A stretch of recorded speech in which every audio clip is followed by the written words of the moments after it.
did it because, you know, I just had to get this stuff off my chest that was like really pissing me off about COVID-19. So I called it How to Kill You Might. If there are, it'll only analysis of this situation as, you know, dispassionate and detached as possible. I also want to share some geometry work I've been doing. I don't know, I think it was Howie, it might have been someone else earlier who had the diagram of like give and take with the red and the color spectrum. And my thing froze, but I think. And like, if you got shit internet and you want to make a stream, do not stream on your channel, because like you're saying, like, and you got to know if you have shit internet, you're not going to be able to really be advanced in streaming. You could get your ideas out there, record, be on streams, but like you can't reach out. Like we were going to talk with Ethos about reaching out to, will be shot instantly. You can't reach out to big guests and stream and then have shit internet. Sorry about that. We are live again. I will look into it and hopefully try to make this better, but I just don't know. It's the wireless. Yeah, because we can review it. It's not a big deal because we're just kind of talking and conversing. And like, this is like, if you don't know Doooovid, this is Doooovid on, like, this is like low-key laid back. If your internet is limited, you have to respect that your ability to stream is limited because, you know, it's like COVID-19 or something. Like, you don't want to give it to other people. And if you're going to try to do professional streaming and high quality streaming and your internet's crap, you have to inform the other person that you have crap internet, and it could mean that the whole stream is going to go down, and it's going to be counterproductive, and it's like going to be like you waste a whole bunch of time for nothing. It could be impossible. Like if Ethos in your situation, I don't know, I mean, maybe it could be you have awesome internet, but I mean, it could be you're in a situation where just like, no, like ambush Ford and something like that, and like it might be impossible to reach, but like let's say he says yes. Hong Kong, this area is like #1 in the world. I'm not saying like she's not mainstream, but yeah, she's a good start, and she's a good, she'll help whip you into shape for streaming. But you said you got big plans, a lot bigger plans than just Claire Call. So let's hear it. I wouldn't say I have plans. I have desires. Well, that's why you're here. You have big ambition, and you don't have plans, and that's why you came to Week in Review. Yes, you have mathematical minds, and you don't need a narrative work. Can you? Okay, cool. So I called this the Octavarium, or the Ethos Octavarium. Octavarium just because it has eight parts. So disclosure, this model is what I would call mundane and speculative. I just made it. It kind of came to me, and I also created it, and it does match Aristotle's ethics, but ultimately this is a mundane creation, whereas the next model I'll show you is actually pure sacred geometry. But here, the blue circle represents Earth, represents our, human 3D reality, where in any action we can veer towards vice or sin in one direction, towards vice or sin in another direction, and then there's this golden area in the middle where you can be virtuous slightly towards one end or virtuous slightly towards another end, depending on the virtues. And then there's the shadows here. So this is what's maybe unique here. So the vice is the gray, and then the black shadow is evil, actually. And it's not, evil and divinity are not actually part of our world. They are, spiritual. It's not in our dimension. So they're non-material forces. Yeah, they're non-material. They're forces that affect the material realm, but they're non-material in nature. Yes, exactly. I mean, Jennifer might understand that differently, but from your perspective, you're saying that those are non-material forces that the material realm doesn't affect, but can affect the material realm. Yeah, exactly. So, and, also keep in mind, I made this in as quickly as I could in, just some LibreOffice PowerPoint program, maybe. I don't know. So it's So it actually looks like what you're saying is that there's evil and divinity are metaphysical, not physical. yes, Okay. yes, So they're the circly thing is like what's physical, and then there's these poles external to the physicality, which have no direct manifestation in the physicality, but only an indirect one. Rules outside causality. yes, you could say it that way.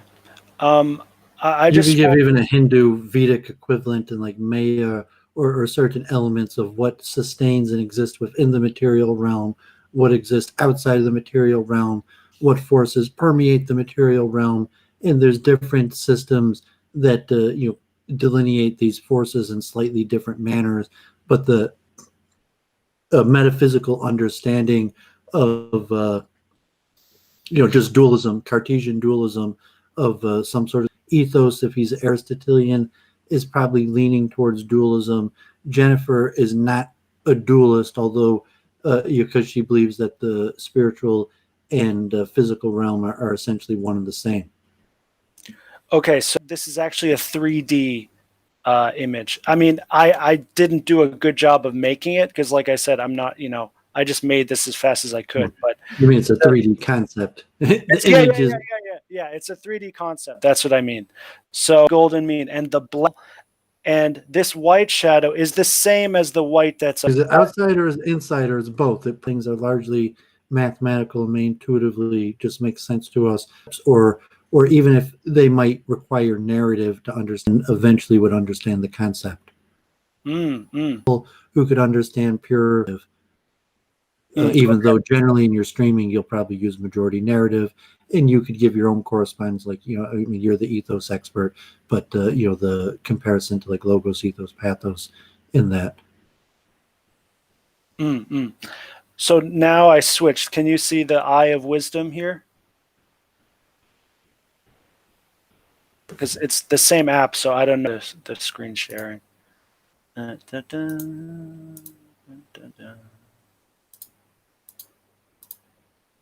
Okay. Yeah, now we got it. At all. I only colored it in. Like the two circles with the diamond. I think tree of life comes from the flower of life.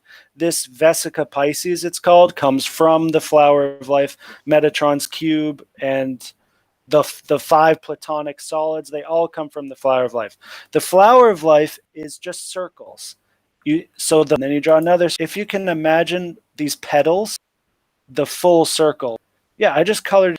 I want to make that perfectly clear. This is what I'm in India. Is just like the Fibonacci. Believe in God.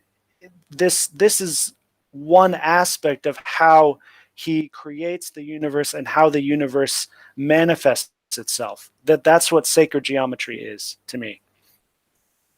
So the fish, the Jesus fish, right? Called the Vesica Pisces.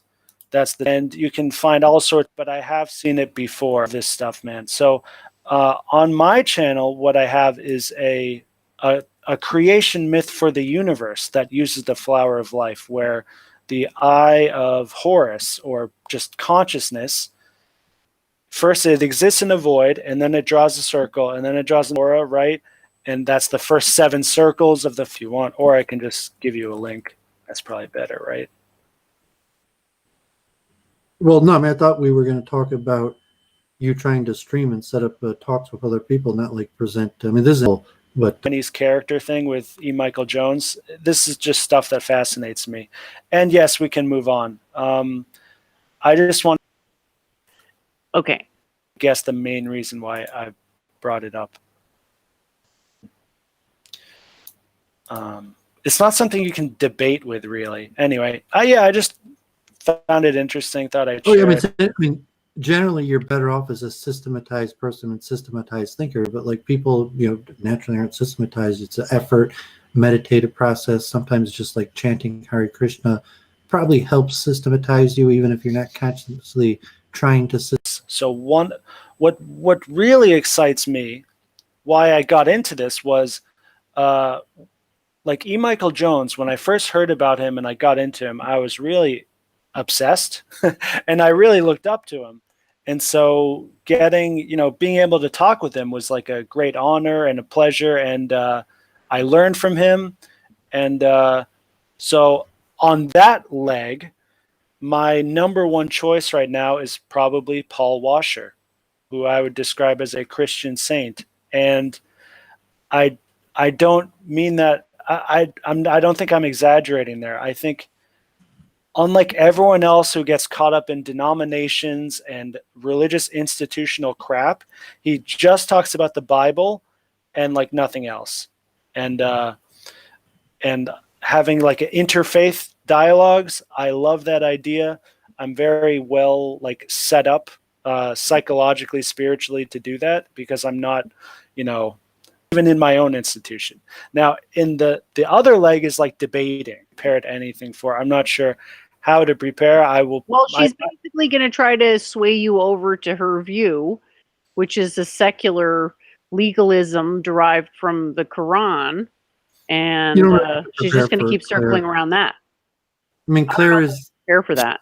Claire's not a professional streamer, and like unfortunately Jennifer's not a professional streamer either.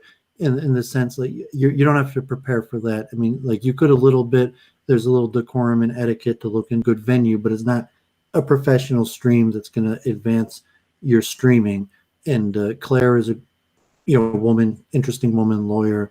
At this point, she's probably more connected in the streaming world with you, but you're not going to produce like a high quality stream with her that is going to be listened to for a long time.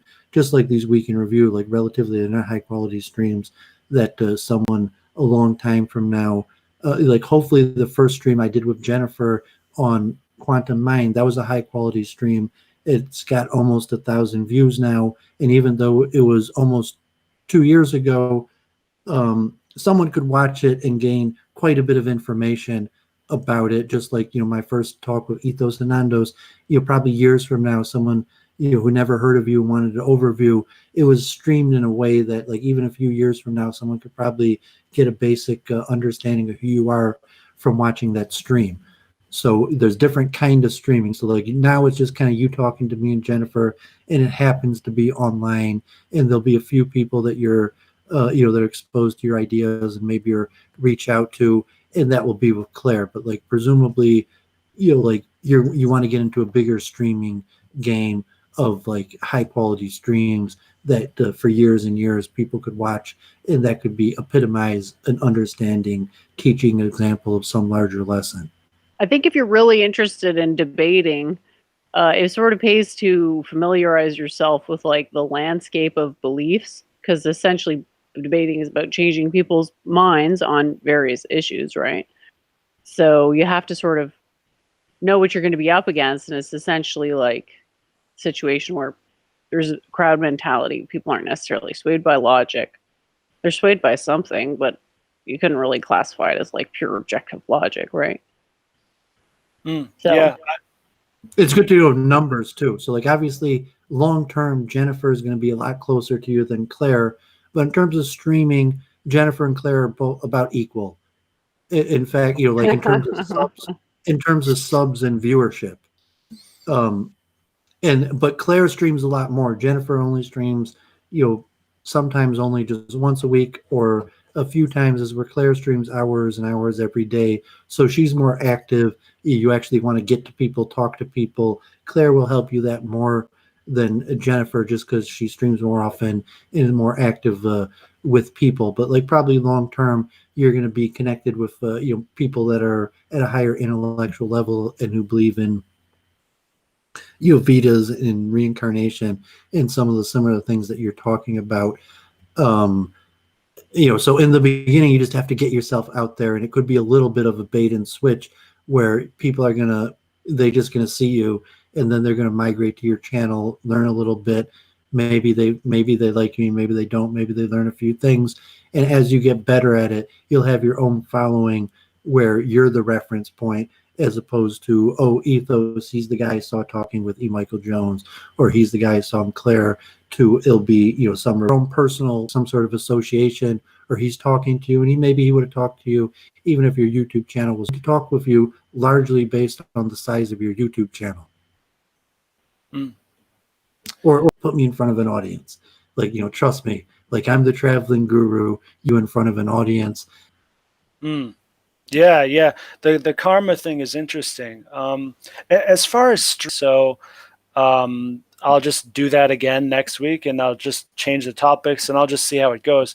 So debating, and especially in an adversarial sense, that is much more, juicy, and where I think there's a future. Doovid or Jennifer? And I had to step away from the computer there. Okay. Yeah, so I'll let Jennifer give her insight, and maybe it'll be easier with me taking a break, and you're saying okay, and them finding you interesting enough to migrate to your channel. There's a certain there's no magic. Like people aren't magically just gonna I wonder if there's a guy out there, Ethos Ananda, that has interesting content. Like that's impossible. It's impossible to work that way. That's it's so they have to get to you through some sort of source, through some sort of network, and larging and building an audience are completely separate wisdom. That level of how worthy are you as a messenger and your message as a message, and how well could you package that within the genre and the technology. It basically is karma. If the karma is that you as the messenger and your message as being important to large amounts of people, the karma will balance out that eventually you will have large audiences if you persist at it and follow the best practices of the technology. Just like driving an automobile or something, you may not ask your guru what's the best way to drive an automobile, because your guru is just going to tell you follow the generic best practices. Okay, Doovid, you want to take your break and Ethos and I can chat? Yeah. Sounds good. Okay, so you said something about a LARP debate. People have strong opinions, but they're not developed. Right.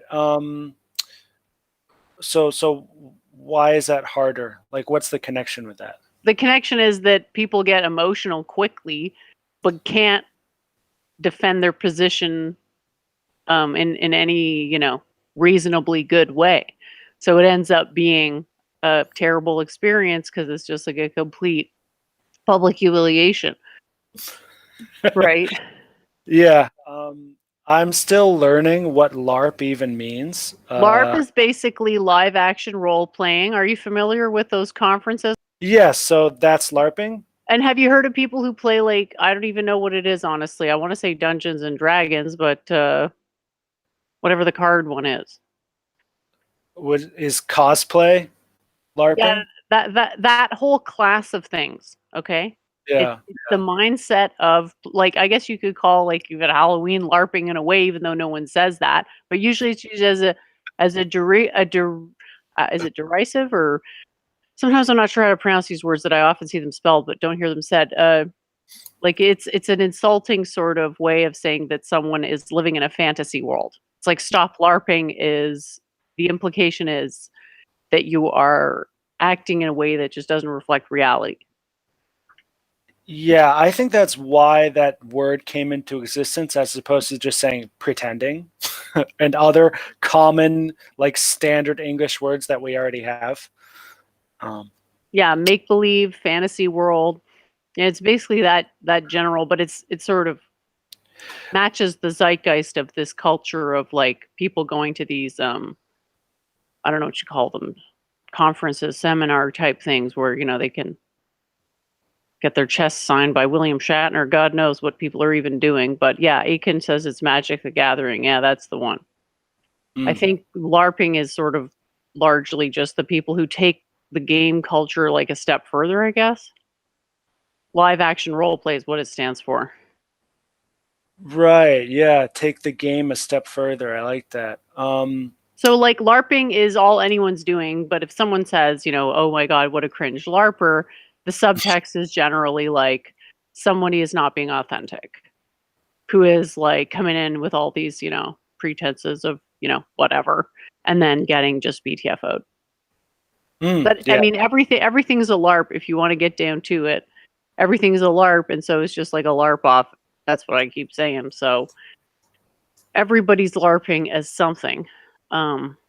Space Pan says LARPing is D&D without the tabletop. So where are you exactly? Because I know he's in Asia as well. Thing that we genuinely disagree on and want to debate about. Because there's only like, I thought about it like from the transcendentalist standpoint, like there's only a few, like there's a limited number of transcendental questions, and there's like irreconcilable differences in certain conventions that make those debates like, I can't see it going good because you don't understand the level at which you need to be constructing arguments to even make it good.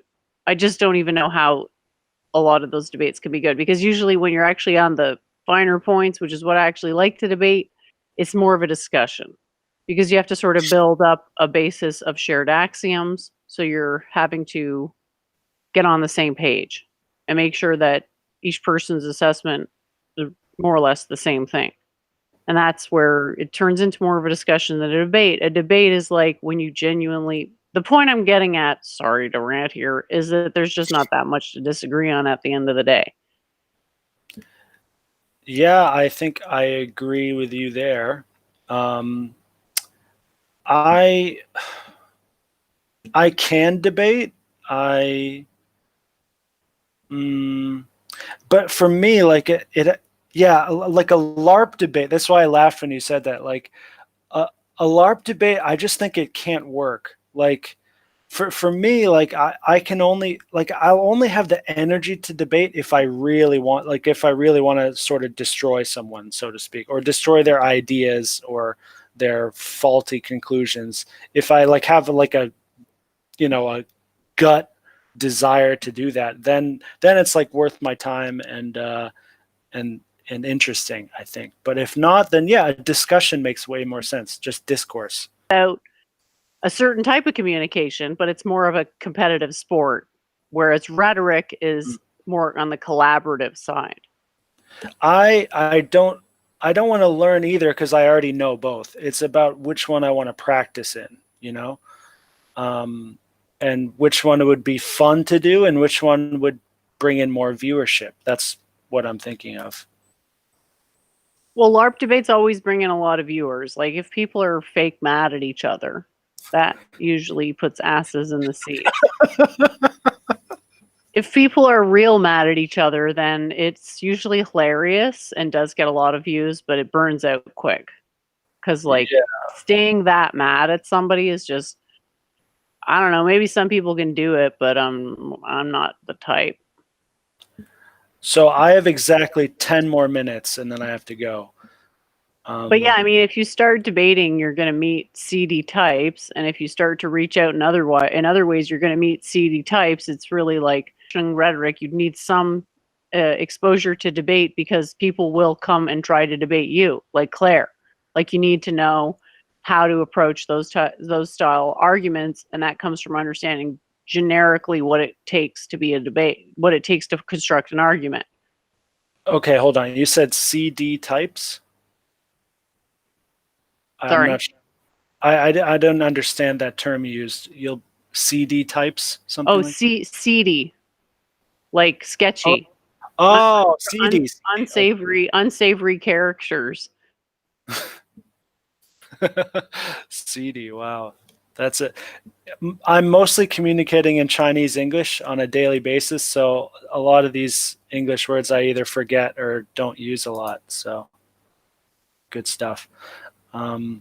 Yeah, like the audience is basically agreeing with me. Like Donald says he doesn't like debates, but he loves discussion. And it's like, you've seen me debate, like when it's turned into a debate between Jeff and I, it was not that good. It was, well, I don't know if it was whatever, but to me it wasn't. It was way better when we were actually talking, because, yeah, well, you can watch it yourself. So, but ultimately, debating is something you have to kind of do when people get all up in your face and try to act uncoolly, because they'll just try to like dominate you and then take it as like a win. Like Claire's like that. Like she just wants to sort of engineer the she wants to engineer the conversation into having an aesthetic of plausibly being able to say that she won, quote unquote, even though, you know, there wasn't necessarily a declaration of competition or anything. But so it's like sometimes the only way to win is not to play, but you have to know on what level you're not playing. Because if you're not playing at all, then you're just like, there's no engagement, but you don't want to be taking the bait, right? That's another term that comes up a lot, is like baiting. Those like, you don't want to be a person who is so predictable as to walk into those kind of traps where someone will just say something to try to get you to like blow a gasket or something. Totally. So right now what I'm thinking is, you said there's only a few transcendental questions or arguments that anyone can make. So that's what I'd want to explore further. I believe, very familiar and confident in terms of wisdom with literally anything.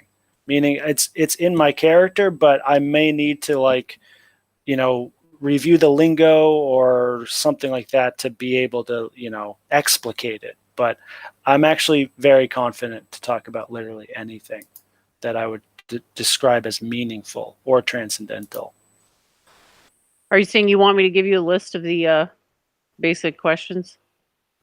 Yeah, just like one or two or three for now, and yeah.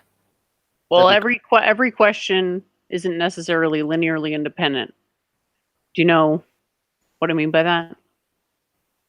Meaning it can apply to more than just what it's saying it is? No, what I'm saying is like, are you familiar with the concept of linearly independent? Not technically, no. Have you done math at all? Only to, you know, what everyone else has done for the most part to an undergraduate, you know, level. Okay, so not that much. Not that much, no. Not advanced. Okay, well, I'm trying to get to a philosophical point, which is like, so you're familiar with the XY plane? How there's like the X going in the one and that in the other one. So those two, excuse me, are perpendicular vectors, right? Mm-hmm. So yeah. In that space, if we're just talking about a plane, then there's two basis vectors. Okay?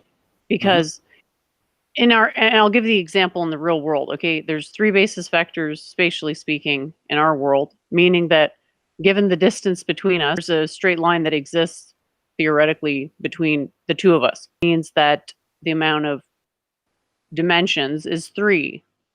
And the question is how many linear of questions that are possible to pose, but it is possible to link questions together and say, well, actually, this question is a derivative of this question. And this question is actually just a different way of asking the same other question here.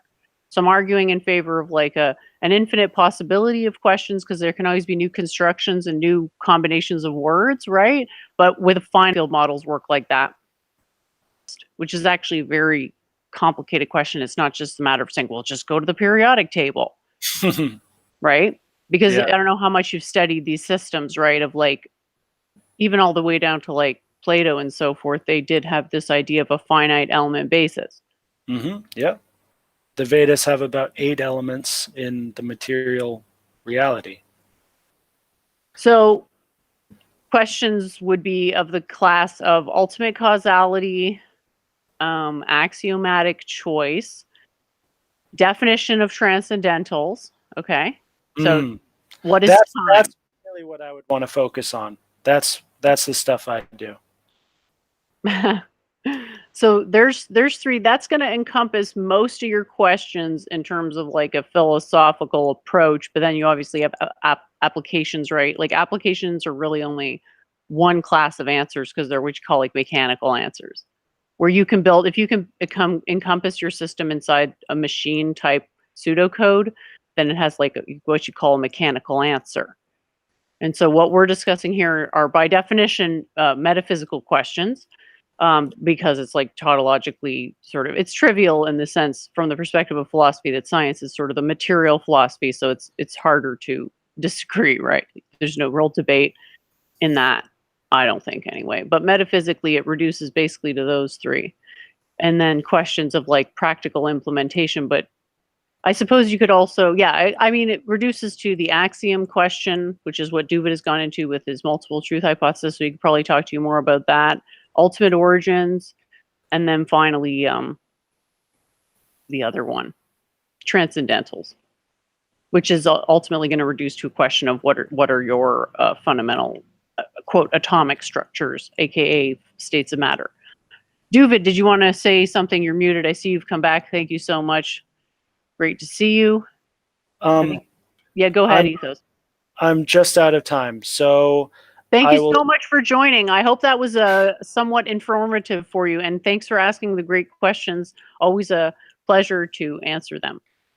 Yeah, very informative. I love that idea of the infinite and the finite coming together there. Great. I'm glad that you can perceive that, because that's that's like we need to go to like quote the next step, make a quantum leap, insert cliche here, but that additional perspective is sort of a requisite for this like approach to thinking. So yes, I actually knew this a while ago, but I didn't have the right like I said, I don't have the ways to explicate this a lot of times, but I have the wisdom. So like it's nice. There's a difference between being able to recognize something and embodying it, and then there's another difference between embodying something and actually being able to teach it, because they're all like layered amounts of actually processing information, right? So there's this feeling of, yeah, I totally get it, and then you go to explain it and it comes out and it's like, holy crap. And so that's why I do a lot of the work that I do, is to like not be too shy about the mistakes that I make and show people that it's a process, that you just sort of got to try it and expect that it's not going to be dead on the first pass, because it's a method that you have to do iterative passes to get better at. And it's fun.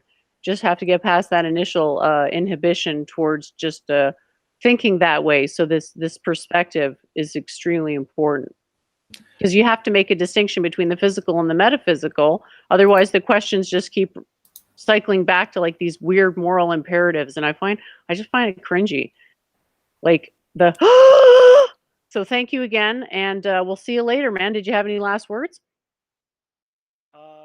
Yes, just please contact me, Jennifer, because I want to do some dialectic with you more about transcendental stuff for sure. I'll try to get a better list of and explicate it a little bit more. I know I have a partial list somewhere where I had gone through all the possible axioms. We actually got a lot of them, so I'll have to dig it up, and then we can go from there and try to reduce it even more. Hey, Doovid. Sorry about my internet sucking. I think it's because there's some bad weather here and the connection is tenuous, but it's as good as I can get all the way out here. Sorry. Looks like Brundle's in the chat. Yeah, it's all right for just a week in review, but I'm saying just like for noting for streaming type things and people, like it's not good protocol to just pray for good internet if you know you don't have reliable internet. That's limiting in the streaming, but it doesn't mean that like it's worth your time to pay for a better internet. Depends what you want out of streaming. But for week in review, like no, it's not a big deal. Yeah, Ricardo's on Luke. So I had bought a Greek salad earlier, and I thought it looked like you were having a good conversation with Ethos. So I don't have to eat it now. But if you did want to talk or present, some of the stuff you did while I chomped down on the Greek salad, that's fine also. Or I had quite a few interesting things to discuss. I mean, obviously the theology we've been talking about on Luke, Brundle, if Ricardo, I don't mind if he wants to come on. He actually came on Luke this week, and he kind of was, I mean, at that point we were talking Torah, and he wanted to talk like politics, and then I didn't really even want to like switch. I was like, we're talking Torah, spiritual issues. It seemed like a downgrade to switch it to politics, and then even to like take it to the degenerative level. But Brundle's got to figure out his LARP, and maybe he's going to get back into streaming as elections go. Like, I don't know, like he's a big boy.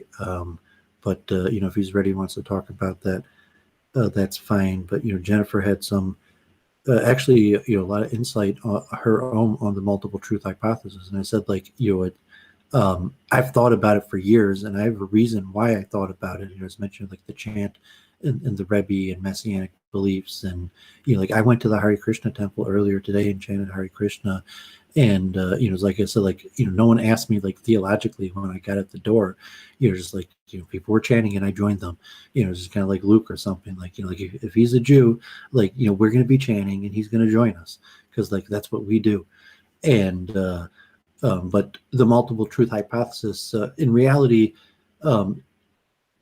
could be called something different, like the multiple chunking hypothesis, or it's just a concept. In reality, I got is an most. idea. We should Yeah, bait so and switch. We should bait and switch. Bait with multiple truth hypothesis, and then switch it to multiple chunking hypothesis, and then you got them all. They're trapped. I think that would work. Because people will be like, what do you mean multiple truth hypothesis? Be like, ha, I guess we tell them, then they'll know. Well, so I mean, I was mentioning instant messages with Jennifer during the week. We just sometimes share our insights on the the ideas we've been talking about, and what I'm calling multiple truth hypothesis, like Jennifer's worked out into a certain formulaic form, and these are just the early stages forms of the formula, kind of like in Libra type tier, because eventually these are gonna it's going to require a mathematics that doesn't even exist right now. But certainly it could be expressed in the most complicated form of current mathematics, and for something to really be scientific, it's going to have to be differential equations and vector fields, and but this is first step towards that. But at the same time, like kind of like Luke likes to put these things into IQ type things. I don't look at it in that way. There's use and utility to IQ, but generally my theology of understanding how intelligence and understanding works is not the general IQ understanding. But if you wanted to look at it in that frame, that there's going to be a limited number of people that are going to understand how the multiple truth hypothesis works in full mathematical notation, like Einstein's general theory of relativity. Like people know E equals mc squared, but the people who understand Einstein's theory at the fullest level of its mathematical implications is very few, maybe even like 1 in millions.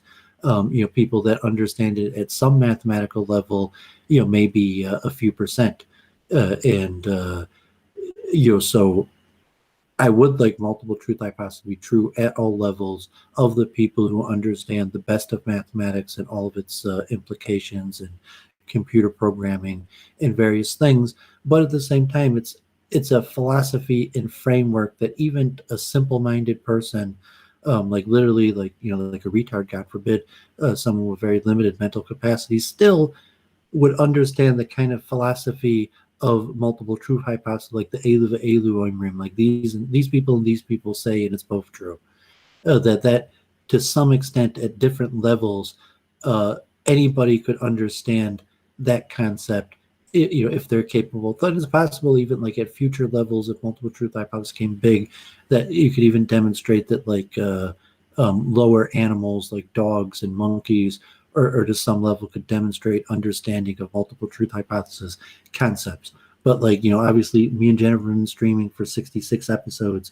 We put quite a bit of time into our ideas, and eventually we would like our ideas in useful to like Libra, to the general populace at large, to use to help reduce suffering in general, and at the highest levels of academia and engineering and scientific output in the largely agreed upon language that science and mathematics is currently published. And see, that's actually going to be quite a venture just to see what is the agreed upon current science and lexicon and language that mathematics and science has published. And it's not so clear that there is one.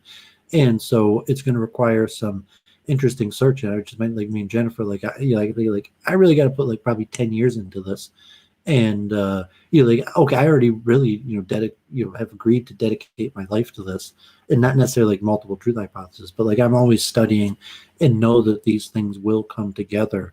You like studying Torah, Kabbalah, Hinduism, engineering, mathematics, and Freemasonry. Like in theory, Freemasonry is kind of this like cross subject study historically. The purpose of Freemasonry was to combine different fields into one understanding, and you could argue that that's sometimes it's not doable, so you have to go to esoteric means. So scientifically, you could unify two fields under one science. That's a huge accomplishment, but a lot of times it can't really be done. But there's esoteric heuristics that could relate the two in useful ways. So I mean, think with that, saying that, like Jennifer, I mean, hopefully we'll continue working together. But like at this point, she knows the theory.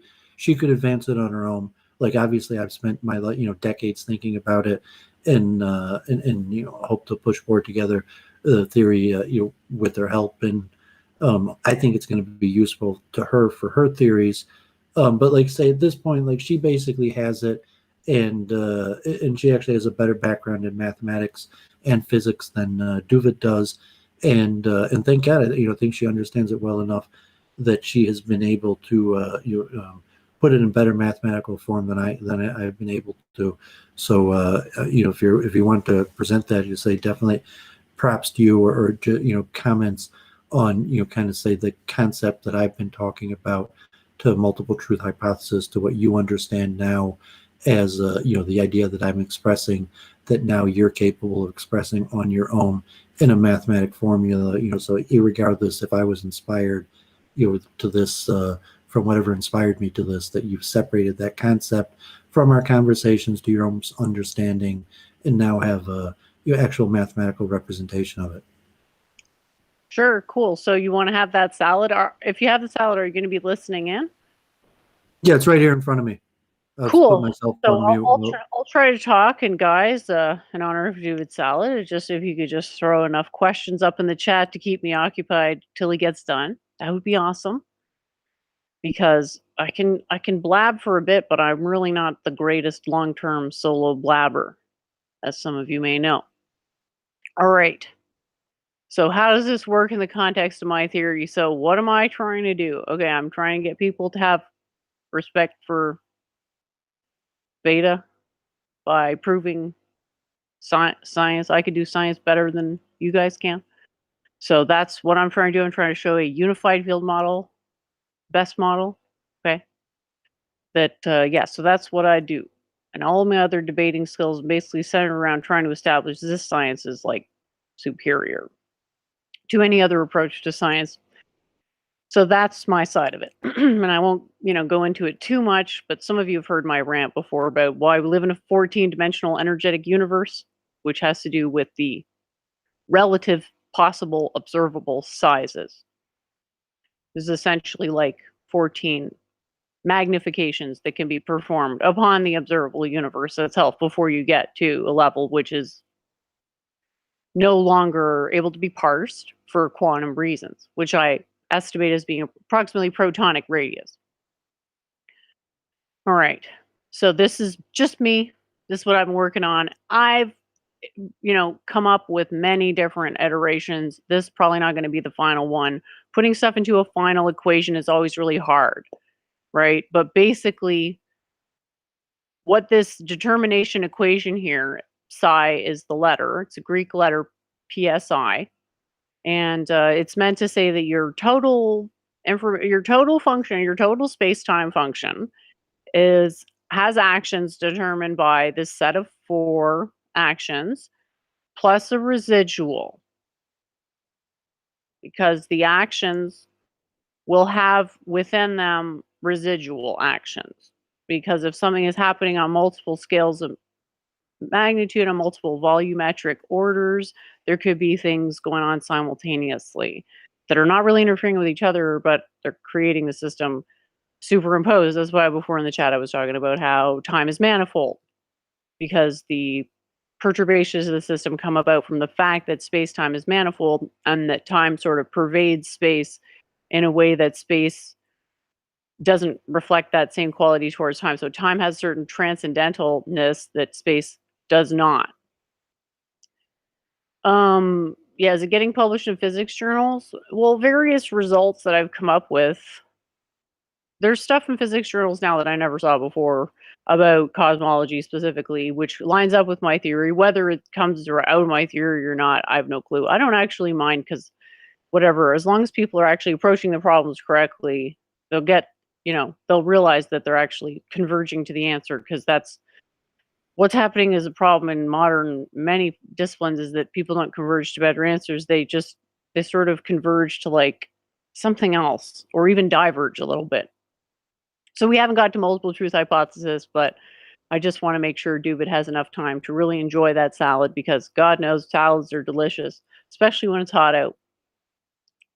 So Aiken says, the many truths hypothesis, as I understand it metaphysically, was originally formulated by Nathan of Gaza in the 17th century.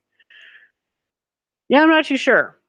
I'm a little bit hesitant, to really invest much in these hyper metaphysical things. But when Doovid started talking about this stuff, I thought, well, I just on mute for a second. No, Yeah, I'm saying the idea, what I started at the beginning, these people and these people will say praiseworthy is a person who never sinned, is in the Talmud, and it's basically been the understanding of Judaism and what Judaism has always been about from the beginning of time. And so that, I mean, that I'd look at it from that perspective.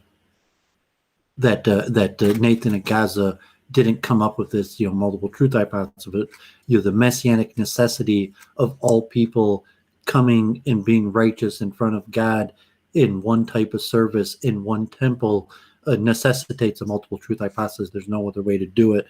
So any figure in any generation that was analyzing how's this thing going to work, such as Nathan Magaza, the main number one advisor to Shabbatai Tzvi, and of course there's going to have to be some sort of multiple truth hypothesis, and the fact that Nathan Gaza used such one is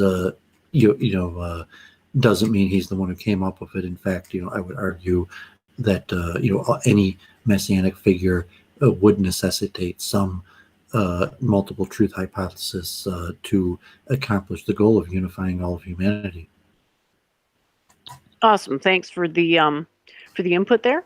Yeah, so for me, I was coming at it from a completely different angle. I'm just thinking, like, I love debating, but I hate this one way that it gets so darn unproductive. And so I kind of wanted to close the door on certain debates in the hopes of making other debates more fruitful. So, like, I don't want to, LARP or whatever. So I'm just saying, here's your field model. It makes the predictions. You take your largest order of magnitude, and you can break that down into essentially 4 actions plus a residual. And the residual is now on the next order of magnitude down, right? So each time you go down in order of magnitude, you're magnifying by a linear factor of 10, but a volumetric factor of 1,000.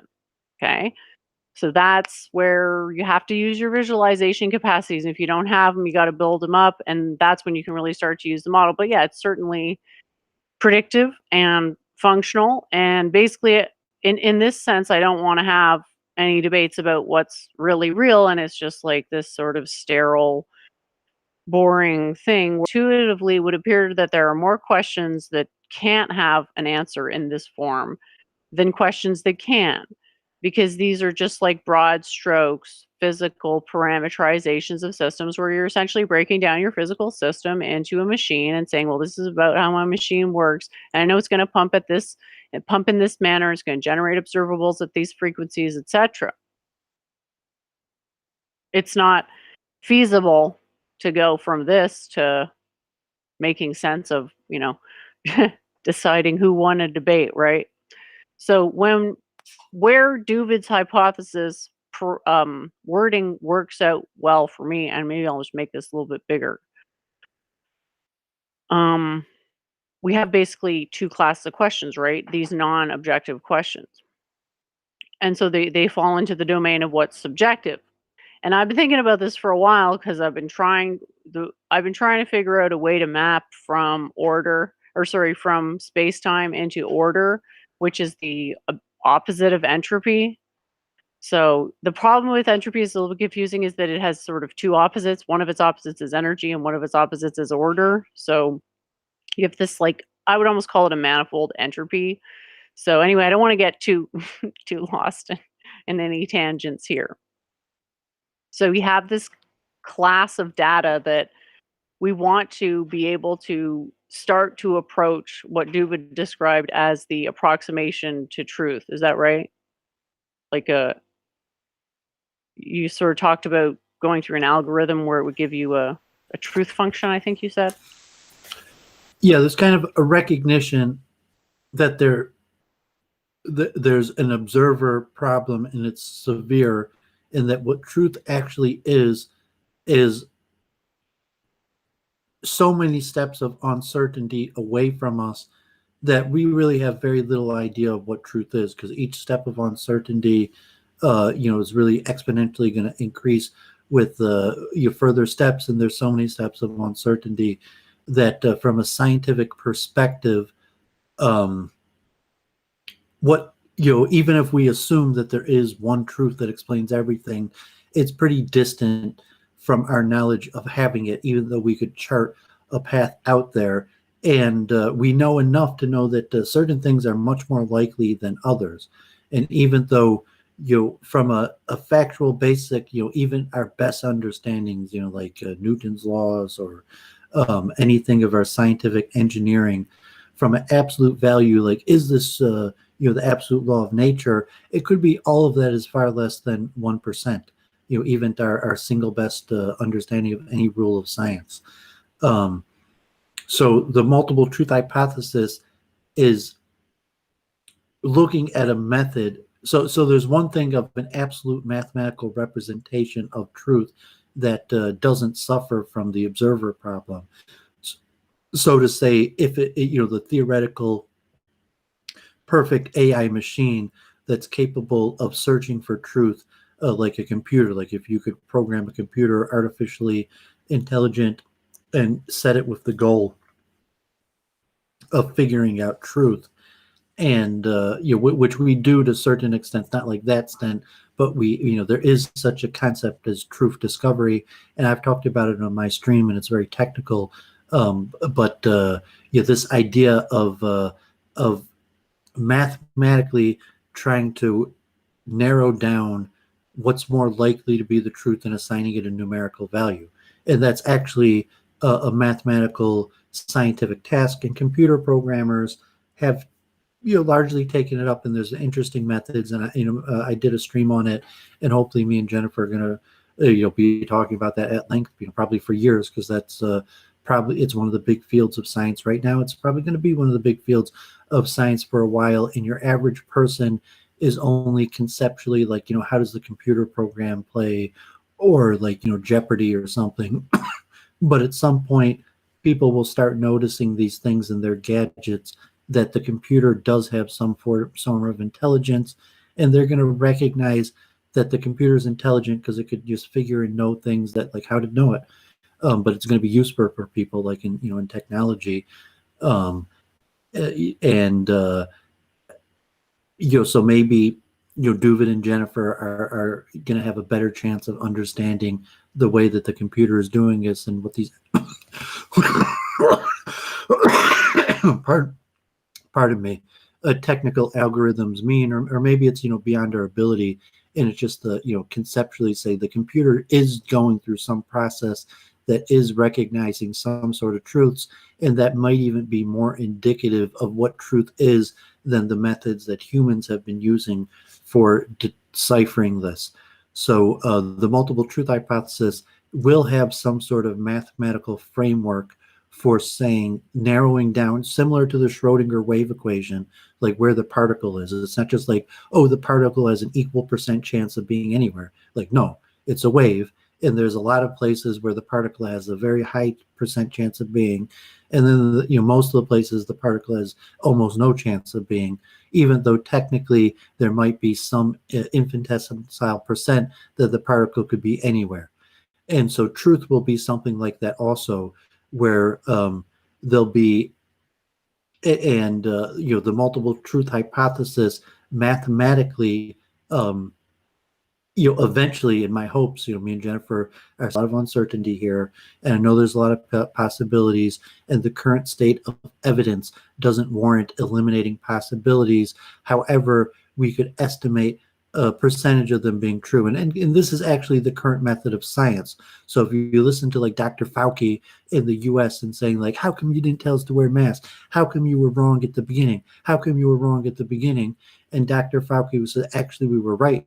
With the information we knew at the time, we made the correct decision. It turned out that the information at the time that we knew was limited and overshadowed by other information that came at a different time. But in fact, with the information at the time, that was the correct decision. So that is already largely the process that science currently uses, although, Fauci doesn't have the multiple truth hypothesis to mathematize and say, well, actually, at the time, the chance that this was the correct course of action was this percent, and that was the correct course of action was that percent, and because this being the correct course of action at that time was much more likely than that being the correct course of action at the time, that is why I chose this path. And so yeah, I mean, that's basically the current process of science that is going to be a precursor to something much larger that in the umbrella set of theories, I'm calling the multiple truth hypothesis, and I think Jennifer has largely agreed to that label. And I was saying, like for the I was actually going to call it the singular truth hypothesis and the multiple chunking hypothesis. Because to me, there's a singular truth, but then an infinity of subjectivity. And that's the thing that needs to be reconciled. Yeah, so there's a question in theology that obviously me and Jennifer have different belief systems and fundamental axioms that we're going to have a bias to think that, the uncertainty that we have now, once that recognized. So saying my bias in calling it the multiple truth hypothesis goes in with my bias of a philosophy. So the mathematical equations, and when truth is ultimately found, it could be that it's not going to be that there's multiple truths, that there's singular truth. And actually, like as a religious Jew, that's kind of was the original leaning of why I came up with it in the beginning. Is that, yes, it will be the singular truth hypothesis, and the singular truth is that the Jews are God's chosen people, and the Torah and Moses is true, and that will be the only singular truth. Every other truth will be secondary to that basic truth that was the essential truth, that was the important truth that people should have known in the material realm. So to say, if you're in the material realm, the most important information for you to know is about the Jewish people and the Torah and Moses and those related things. But your average person, they could say, hey, no, I highly doubt that that's the key central source of information in the material realm. But in that realm, like, yeah, that's like the singular truth hypothesis that we don't know what the results are going to be. We're just starting the process. And so to say, it's a scientific process. And being that it's a scientific process, you can't guarantee what the results are going to be. But that's my bias in calling it the multiple truth hypothesis. And as a philosophy that it's something useful to people, just saying, oh, monotheism, the singular truth hypothesis. No, the multiple truth hypothesis will help people limit suffering and conflict, because the people generally have conflict because they see that there can't be multiple truths, and therefore it has to be resolved, and it's worthy of resolving even by violence or escalation of conflict, because the dissonance is resolved. You resolve multiple conflicting ideas by narrowing it down to just one. And so I thought just the purifying effect out of people, even simpleton, who will never understand the complexities of the scientific level of the words leaving their mouth, multiple truth hypothesis, will help them become more sensitive, understanding people. Yeah, so mine is basically a singular truth hypothesis with it includes the plurality of subjective interpretation. So you're basically looking at a situation where you're not the truth of when you're at looking at it here is that there's something happening. That's what's true. Something's happening. And then we go to try to figure out what's happening. We have to make explicit the axioms that we're using to draw those conclusions and intentionally go through multiple axioms to try to figure out cross-axiomatically how much information is consistent interpretation, and then you have an information convergence. So if your thing holds across axioms, then it's more likely, right? So when you're talking about a truth function, it's like how many cross axioms is it still true in? That could be one way to do it. And then another one is just basically relative coefficients. So it's like we've got coefficient that predicts 70% of the behavior. We already are at that point. Like we already have models, crude models that predict probably 70% of behavior, but we're not really interested with that super easy first prediction. We're more interested in the more technical aspects. So that's where it gets to more information being taken in. So the skill of the person interpreting the information comes into it at every step, right? So this is just a very basic approach to quantifying what could be called a truth about subjective interpretations, but we really have to realize that when you're talking about subjective interpretations, the only thing that's true is that there's something happening that you're identifying as a subjective interpretation. Like there's so little connection between what you experience in the day-to-day and what's actually determinably real that it makes sense to, if you want to get out of the subjectivity, go through the different axiom sets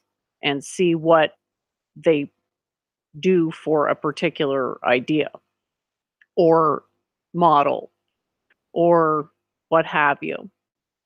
And you'll see that the information that comes out is similar but not identical.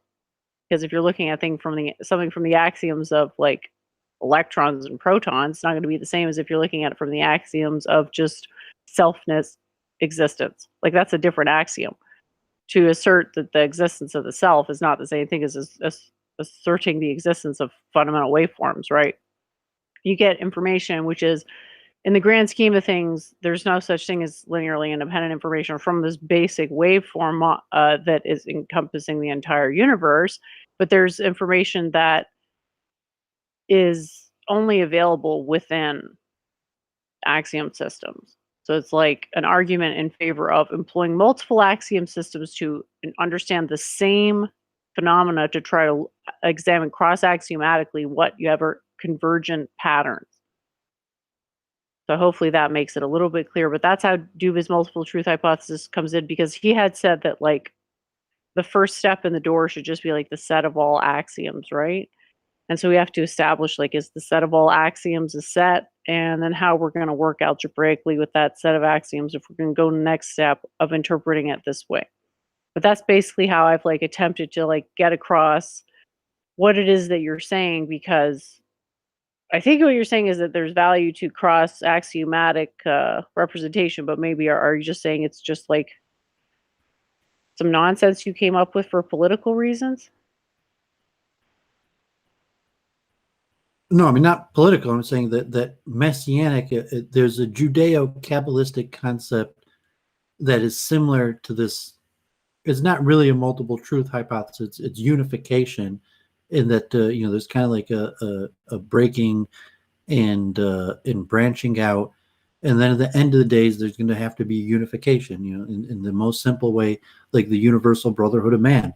All humanity has to come under the banner united of one person, one Messiah, one structure, one style of worship. So you could say that's impossible, but from a Judaic theory, that's what's going to happen. If you're a believer, that's you're kind of how you're looking at humanity, that it's going to converge eventually upon one person, one structure, one style of worship. And so however you understand the origins of nations and the directions of nations from the Judeo belief system, that's the direction and eventual convergence of humanity in nations. And so that was what led me to start thinking about these ideas. And then as I got into interfaith, there's the idea of eschatology, which is the Greek idea. Eschatology is the study of the end of days. And then there's comparative eschatology, where you have different religions that have different understandings of what's going to happen at the end of days, and specifically between Christians, Jews, and Muslims. Comparative eschatology is fun and easy, and like from the Jewish perspective, like I think we almost always win. Like as a Jew who did like comparative eschatology and interfaith with like Muslims and Christians, like I think the Jews almost always came out on top. But like that might be my bias, and I enjoyed doing that. And like because there's somewhat of a convergence upon like the centrality of Jerusalem, the temple, the Davidic bloodline, or something that will make from even an Islamo or Christian perspective that Jews are largely at the center of their eschatology of what's going to happen at the end of days.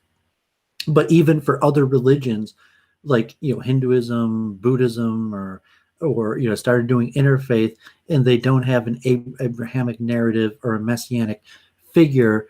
They may have a messianic figure, like yes, eventually humanity will come under the united banner of one figure, and they might not understand that to be messianic, but they might at least have that concept. And then they might also have a concept of a unifying structure and a unifying style of worship. And usually it's just in the way that, at the end of days, like my style is, like some great leader is going to come to the earth, and whatever I'm doing now is going to be that unifying thing that takes over the whole planet. So to some perspective, basically all religions, so like if it's just the Orthodox Jew, it's going to be like, basically Messiah is going to come and rebuild the temple, and then it's basically what I'm doing right now is going to be what dominates the planet. And but you don't have to that's understandable at a metaphysical concept, even if you don't even if you completely reject the Judeo concept. And so the multiple truth hypothesis largely comes from interfaith, and from my understanding, like, no, it's the singular truth hypothesis. Like the multiple truth hypothesis is just Doooovid willing to say that it's not just my version of truth that's going to happen. Like I 100% believe that my understanding of the Hebrew prophecy and Messiah, that's what's going to happen. However, I'm willing to concede that maybe there's some sort of complicated metaphysical process that even though what I know is going to happen, that other things are going to happen too, and other people's systems are true also. And even though it may be ununderstandable, but it was, I know this is true because I know there's a God, and I know God is behind this system, and that the God behind this system is going to carry it out to its logical conclusion. And the scripture and pure thought of what the logical conclusion of this is pretty obvious to like me and any Jew, or so to say, within a person in their theology who thinks that they could conceptually understand the logical conclusion of their religion, their belief system. So like in the Freemasonic Jewish perspective, I'm a believing Jew, but I can't preclude that other believing systems are also going to come true. That like I'm not going to budge at all on believing my system is going to come true in the totality. However, I accept that even though that my system coming true in the totality does not necessitate that the other systems won't also come true in the totality. And so there's a lot of problems with understanding it that way. And so that was largely the framework that I started thinking of the multiple truth hypothesis. It's very successfully because Doooovid's a successful interfaither. I have a YouTube channel, over 200,000 views. I have had dealings with the majority of the religious leaders in Metro Detroit. And I think it's, it's not because like I'm this charismatic, wealthy, figure. It's because I understand the science of interfaith, and I've thought about these concepts, and that's why I have a theory, the multiple truth hypothesis. And it's like from Jennifer, who's been listening to me talk about it, like a year now, could understand it in her own terms, and she's like, oh no, like that's the bias me, the why I thought about it and framed it in the way I did, but could understand the somewhat attempt that I had made to create a scientific mathematical framework in the beginning for eschatology. Like I first started the multiple truth hypothesis, the comparative eschatology, end of days, and then I realized that actually the comparative eschatology for interfaith, actually the comparative cosmology is probably more important than the comparative eschatology, and that the comparative cosmology of the beginning of days and the origins of nations is actually substantially more difficult than the comparative end of days studies. And so from there, I really the multiple truth hypothesis is the thing that has allowed me to continue forward in my interfaith and deal with people in a respectful manner, where I would say, yes, it is possible that your tradition is capital T true, and that there is a God who rewards specifically your practice, and there was some sort of spiritual historical event between your ancestors and a greater force, and that is capital T true. And the multiple truth hypothesis is how I've been able to do that. Well, yeah, I mean, if you think about it, if God's real, that doesn't mean it's going to be felt the same way by every person, right? And God's obvious, like we're not going to disagree that God's real. That's why I said just the words coming out of a person's mouth, multiple truth hypothesis, could have healing effect, because like it's intuitively understandable to even some of a brutish mind and limited intellectual capacity. I don't know. I think it's pretty hard to understand what you're saying, and it took me months to actually get it, and to a point where I could express it. So I don't think it's self-evident, no. Yeah, because I'm saying something that's actually quite a complicated scientific structure and framework to hold knowledge, but I'm saying just a brute who heard the words multiple truth hypothesis, saying like dispute, two sides that had to fight it out, and just multiple truth hypothesis. I don't know what that means, but it had a healing effect that I saw that maybe it's possible multiple truth. And like hypothesis is already a complicated word that if you're not versed in science or philosophy, it might hypothesis might even be beyond the vocabulary of, and it's really a joke in Fiddler in the Roof that where they're at the water and there's an argument and Tevye says you're right, and the other guy says what about you, and then he says and you're right also, and then another guy comes, they can't both be right, and then he's like and you're also right, and that's kind of like the Jewish joke, and this kind of elu v'elu, these people say is a well-known concept in Judaism. So just within Judaism, me and Luke, it's this huge dispute between these rabbis, and people are going to get deplatformed and death threats. He's like, no, I mean that's just these people and these people. It's all Judaism. Saying it's a way of dissipating dispute that I think even a simple person, multiple truth, maybe there's truth to what both sides are saying.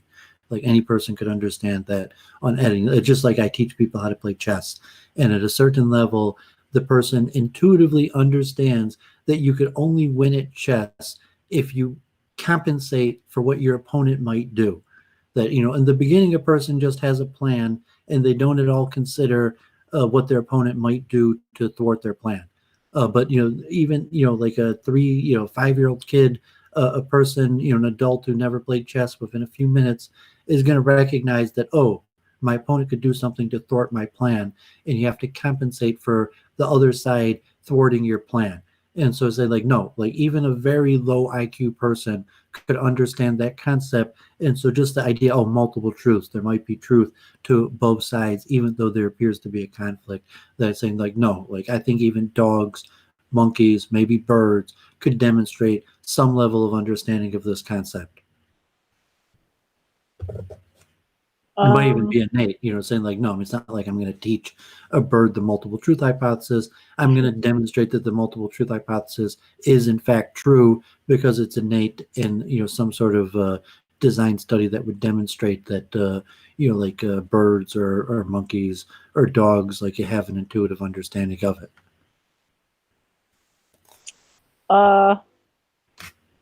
seems like it would be impossible because it seems like it's harder than what I'm trying to do, which is give people a basic understanding of just the laws of physics.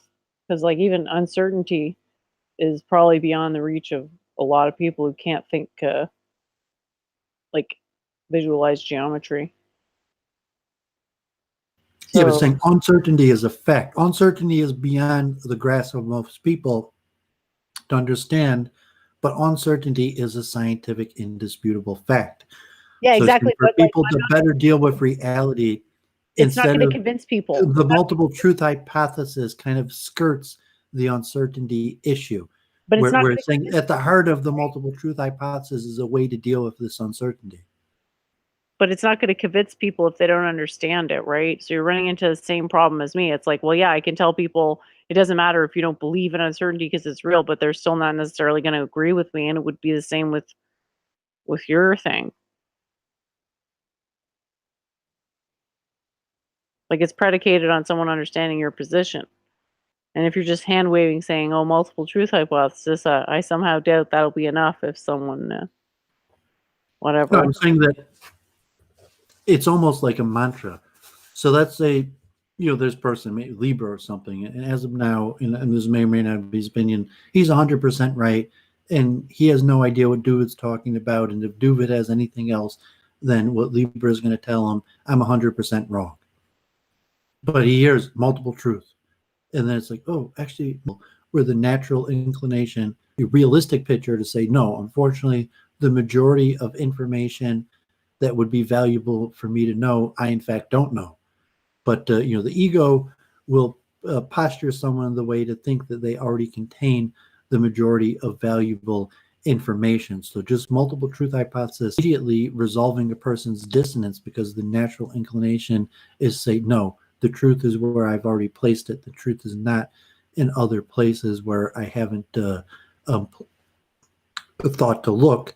And so just the word multiple truth leaving their tongue hopefully is somewhat of a push on the path to enlightenment.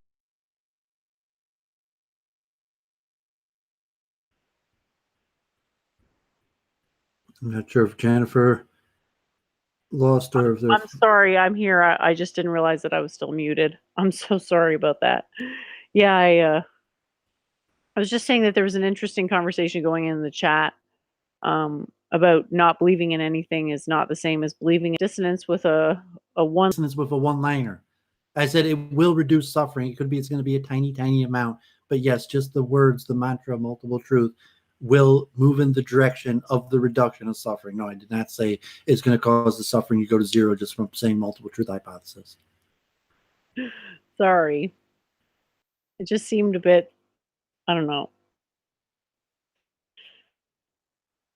Like, I You're want to saying use like it. Libra. That's why I was saying to Libra, like, oh, I'm trying to sell multiple truth hypothesis. So just say the word once and your suffering will be decreased.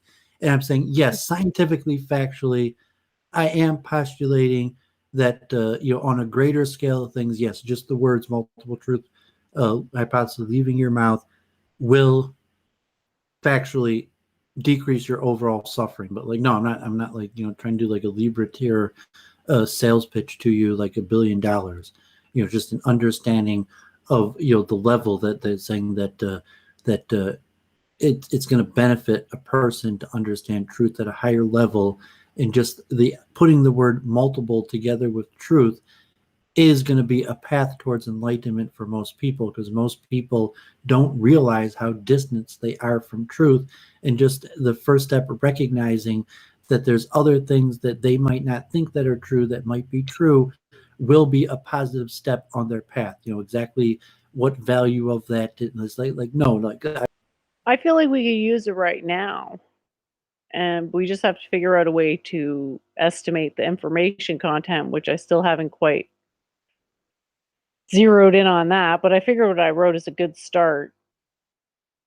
So I don't know. It seems like you don't really agree with it, with my MTH formulation. And when I formulate it, I don't really formulate it that way, but it's saying it's good that you're formulating it, and maybe we should table it for now and maybe we won't talk eBay this week. Maybe we got a more like chat friendly audience that is watching like Luke Ford. I think we're in a way that like no way that anyone who's watching Luke Ford right now is coming to watch right now, and so it's an interesting karmatic dynamic that you have to think about. But like I did want to go over eBay, and I also wanted to go talk more about Wolfram and his kind of theory of computation versus truth. That let's say you can't answer what truth is, or even what mathematics is, or mathematics true, but you can become better and better at computing things. And his new language is let's say a better method of computation, and philosophically whether that has implications the truth may not, saying that, and even say, okay, like Doovid really wants to know truth, and his Wolfram came up with a better way of computation. I will thank him for it and I'll use it. Or is his new understanding or pushing forward of computation have implications for truth? Just like Doovid saying, obviously in artificial intelligence, they use the word truth discovery, that truth discovery is actually the language in artificial intelligence for what they do, and it's very similar to what I'm talking about.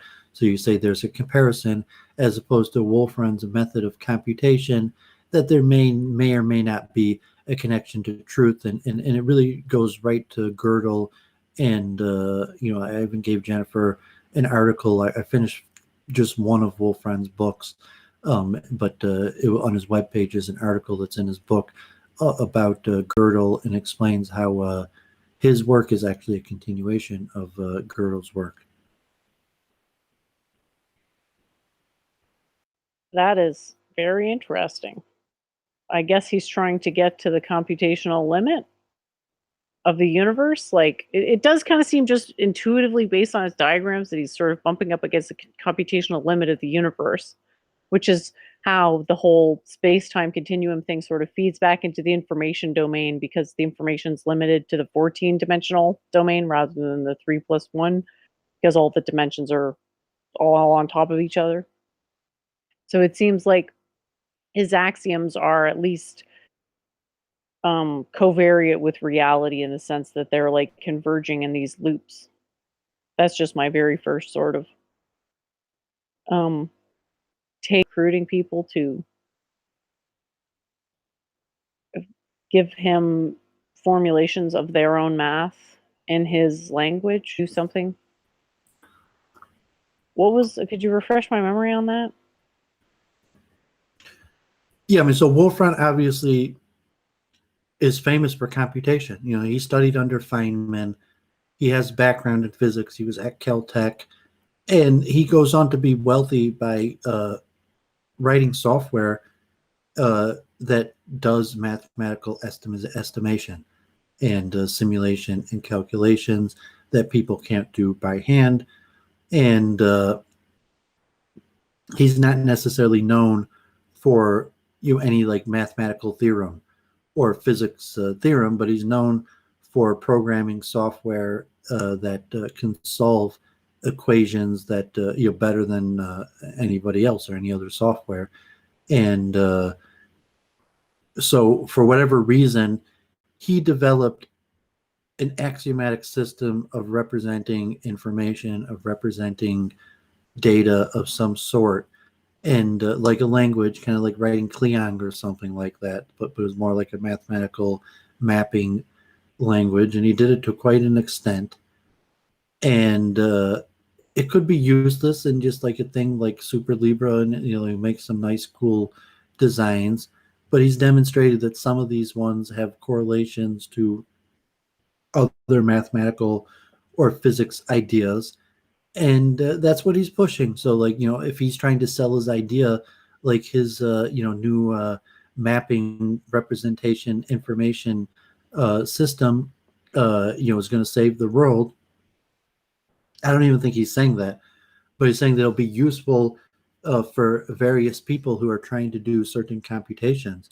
So I was reading his book on the history of computation. He talks about Boole, and I was actually thinking like me and Jennifer, and there's this woman Ada Lovelace and Babbage, who Charles Babbage uh, designs the first mechanical calculator that never gets built.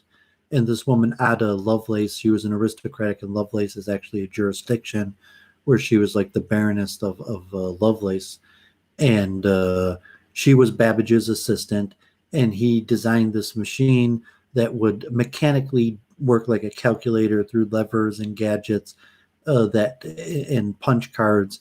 And you know, anyone who knows computer programming studied Babbage, and Babbage's you know, a diagram for one of these machines was annotated and written by this woman Ada Lovelace, who people argue about how great a mathematician Ada Lovelace was. She was definitely mathematically competent, and most people think that she actually knew the mathematics or theoretical part better than Babbage, that Babbage just designed it and left it to her to describe the ideas. And so like that, like Doovid saying, like, you know, Jennifer has more mathematical training than Doovid.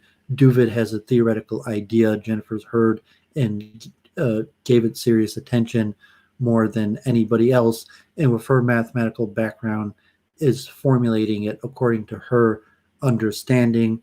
And she knows Doovid well enough that, you know, she could know my bias and my background, but she could also conceptually, you know, kind of like, you know, the Judeo-Talmudic people, you got from like the Jeffrey Epstein, you know, that life is the answer, what was the question, but Judeo-Talmudic way, like you have a question and an answer, and saying, well, what question are you trying to answer? That Jennifer could understand what question was Doovid trying to answer, that I came up with this framework as the multiple truth hypothesis, and then extract that to something scientific that could be general. What question might any person answer? What question might your average person ask in trying to get to the nature of truth? That this framework that Doovid used could be a scientific model that anybody could use in their path of searching for truth also. Yeah, I'm thinking of this idea of information discovery. Because like in signals intelligence, they're always talking about intelligence, right? Which is just like any random signal. But then there's something in the signal, which is information, right? And then there's also noise. So think of it like noise reduction to signal accuracy through cross axiomatic analysis is how this would work. So the information becomes the object rather than the experience. Yeah, so Wolfram has a level of extraction that's actually quite interesting, where he's saying it's not mathematics that's true. Mathematics is almost definitely untrue because he believes in Gödel's incompleteness theorem. He goes over, you know, why Gödel is right. That's hilarious. That's hilarious that's why he thinks math is untrue, because of this untrue theorem. That's funny. Well, I mean, he goes through the whole basis, but no, I mean, he gives credit to Gödel, and he says that that's been so he mentions it from two perspectives. He said most mathematicians just ignore Gödel's incompleteness theorem, and it's for computer science in various fields. And Wolfram acknowledges that most mathematicians, although largely accept the incompleteness theorem is true, for practical purposes just ignore it, and that the incompleteness theorem stands, and mathematics is unlikely an absolute representation of truth. So then he argues that computation in itself is probably more representative of truth than the mathematical expressions we use to do the computation. But actually, this process of computation, or the result of the computation, is more indicative of what we're going to call truth than the actual, you know, so to say, representation of truth that we might try to put in mathematical or formulaic form. And yes, Wolfram would largely just express that under the banner of Gödel's incompleteness theorem. But that's not the only thing. Like he has a whole book, and Gödel is just one small chapter in it. But he does mention that that is one of the pillars of his theorem. Fascinating. Donald Robertson asks, isn't math beyond true or false? Well, math has axioms, and math has its own definition of true, and math is a metaphysical thing. So all metaphysical things are essentially tautological, i.e. their truth value, they're all either true or not true, just depending on how you define truth, right? So math is a language that has its own true and falsehood. Like the axioms are always true. And that's why it's used, because it's a parameter system that allows for a constancy of truth. The question here is that, is the math actually representing what's really going on? Sounds like this Wolfram guy is saying no, because of the Gödel incompleteness theorem, which is hilarious to me. I'm saying that it's metaphysical. Math is metaphysical. So whether math matches up with physics is up to us. It could, but it doesn't. You're strawmanning him and saying Wolfram is accepting as an axiom, largely through, so to say, the Shoulders of Giants, the previous work of people like Gödel, that mathematics is not factually representative of truth. That mathematics has use, but no, mathematics is That's not even what the Gödel incompleteness theorem is saying. The theorem postulates that there are. So you're just strawmanning Wolfram. Like someone wants to don't let Jennifer. If you want to read Wolfram, read Wolfram. Like I gave Jennifer the article. If she wants to bring that up, you could bring that up. No, it's okay. We don't have to talk about it. I think Jennifer, in her attempt to discredit Wolfram just because Gödel is one of the bases to it, but in saying it's not necessary. Like his still. Wolfram created a language of computation. His belief in theory that mathematics is imperfect in general and that computation is more important than mathematics is irrelevant to his methods of computation. That that even if you rejected his that mathematics is true and he's just and all he did was computation. So yeah, Wolfram has a bias to accept Gödel's incompleteness theorem, especially that he's pushing that computation is more useful than mathematics in and of itself. Computation more useful than mathematics, isn't that like? If you add Gödel's to that, like of course, because mathematics isn't even true. Like computation is at least useful. So I mean, so obviously, because Wolfram is not really a mathematician, he's a computician. That he's going to have a bias to accepting Gödel's incompleteness theorem because if you say computation is more important than mathematics, and Gödel is kind of in the direction of saying mathematics isn't all that important because it can't be absolutely true. Well, I mean, it's saying that there are statements whose truth value is indeterminate. That's what the theorem says. For any, system matching a particular geometry, then there are statements in that system whose truth value is unknowable. That's what the Gödel incompleteness theorem is postulating. How that connects with what he's saying, it's actually still unclear to me, but it's funny because this is an example. It's not the axiom of his system in that way, that his system doesn't need Gödel's incompleteness theorem to be true for his system to be true. It's just a push and bias of his favor where he's saying computation is, the most important thing. And, so if you were to argue mathematics is more important, that Gödel's incompleteness theorem would be a proof in his direction that computation could be more important than mathematics. It's a great example of cross-axiom consistency because we have no Gödel and yes and no on Gödel, both leading to the same computation-centric model. Isn't that awesome? Because my model is also computation-centric because the waveform reduction and the calculation observation, those are all the same thing.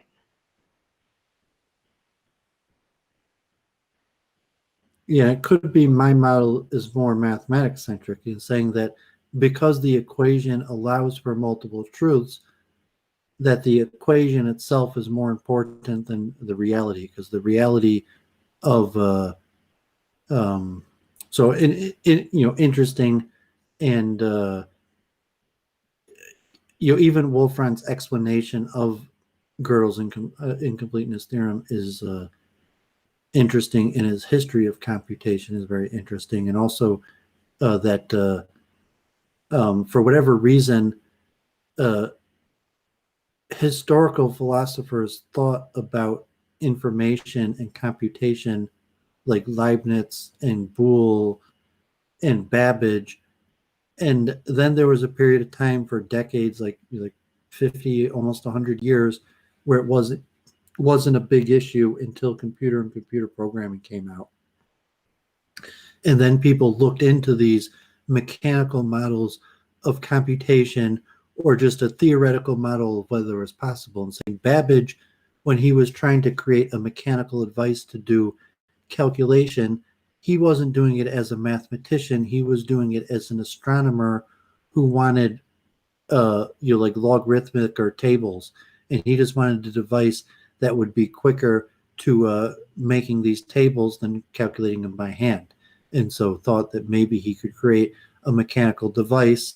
Leibniz, a few others, in theory, actually did create mechanical devices that calculate, although it's uncertain whether they worked or not. But some of them actually exist in archives in museums. Although it's unclear whether any of these mechanical devices actually worked. Like a decade ago, they built a working model of Babbage's original calculation device, and it's believed that his original drawings were incorrect, and if built according to his drawings would not have worked, although it's possible that he would have been able to get a working model. But there has been a working model of Babbage's system that was made and could mechanically do calculations. But like obviously, Babbage's original model that had like 40,000 different parts, once electronics was discovered to mechanically store the data, it was just ridiculous when you could do it electronically.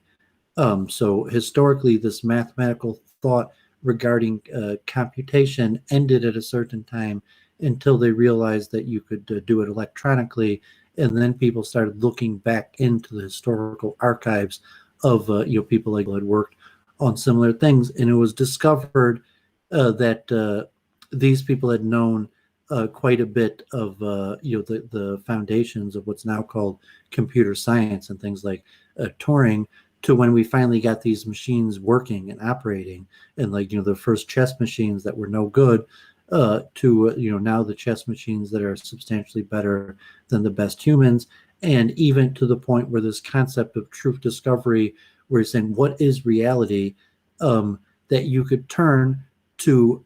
Right now we know reality as a joint venture between man and the machine. Like streaming right now, this is a joint venture, not just between me and Jennifer. It's a joint venture between me, Jennifer, and the machine, and all of you wonderful people watching this. But saying it's not just a joint venture between us; it's a joint venture between us and the machine.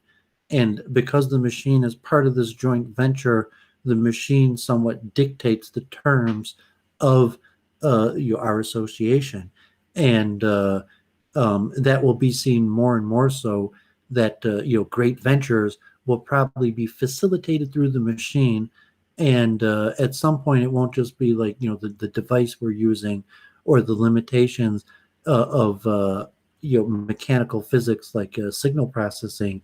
It will be the limitations of artificial intelligence to augment the facilitation of our human interaction.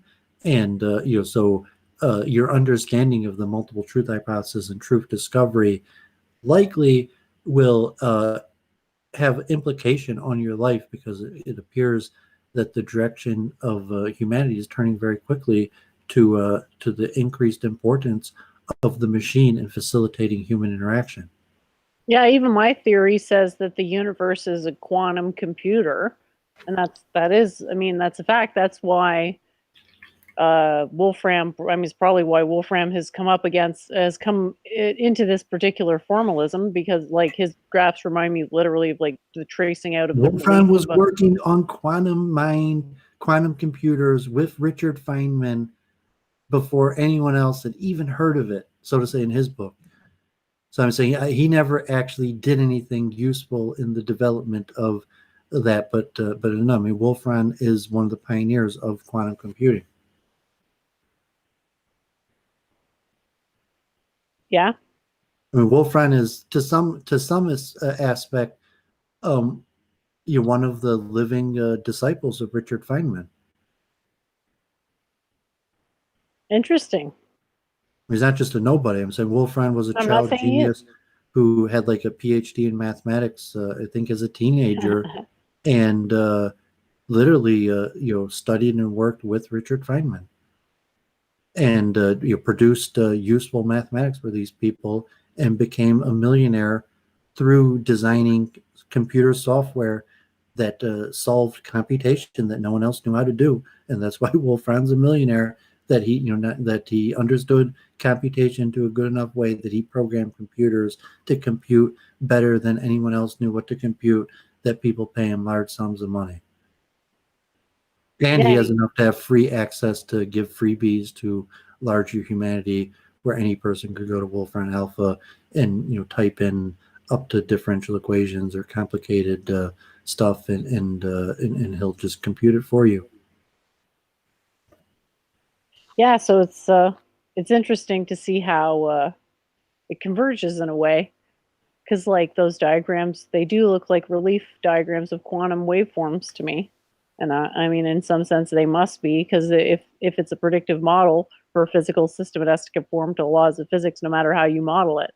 So it's interesting that this is sort of how it comes out when you take a computation-centric approach, because that's it's really hard to understand. It's like hard to get into the groove of how you construct the sentences, quote unquote, in that language. Well, it's all because you're thinking like Feynman and Wolfram, has his chapter on Feynman's longer than his chapter on Gödel. I just mentioned Gödel to Jennifer, because the rejection of his incompleteness theorem is central to her philosophy. I wouldn't say central. I was just tired of hearing it as an argument against my position, so I figured I might as well disprove it so I don't have to face these stupid arguments anymore. It's not central to my position, though. It's true within its own axioms. It's only true in the machine, is what I'm saying.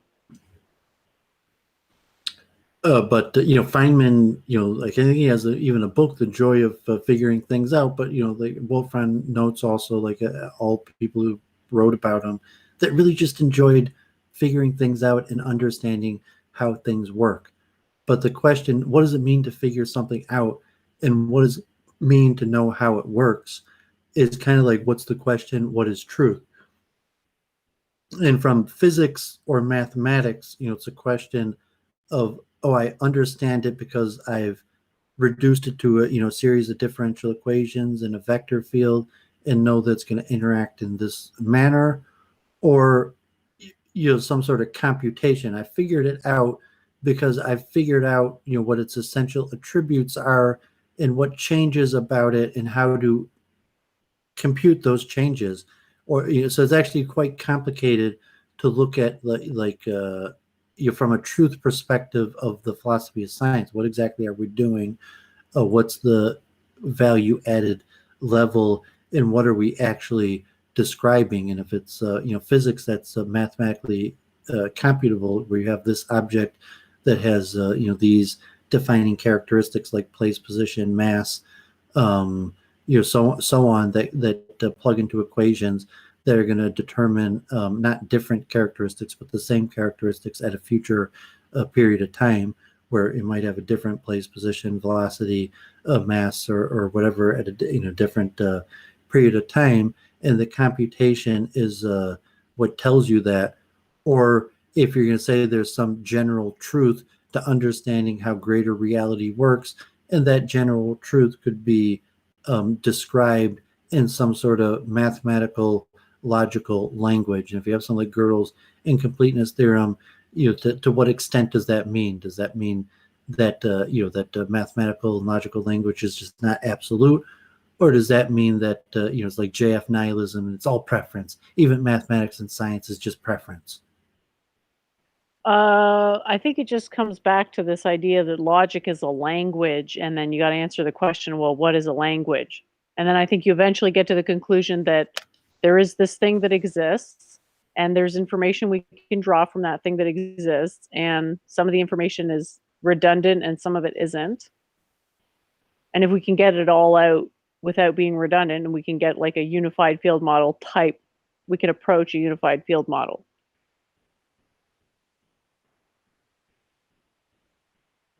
That's basically how I would look at it.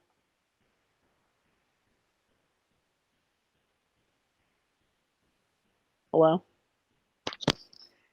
I'm kind of phasing out. Okay, did you want to wrap up? Were there other topics? I mean, does it pay to get too much into what me and Luke are talking about? Yeah, I'd love to hear what you think about it. I've been tuning in and enjoying the talks. So yeah, I'd love to hear about how that's going.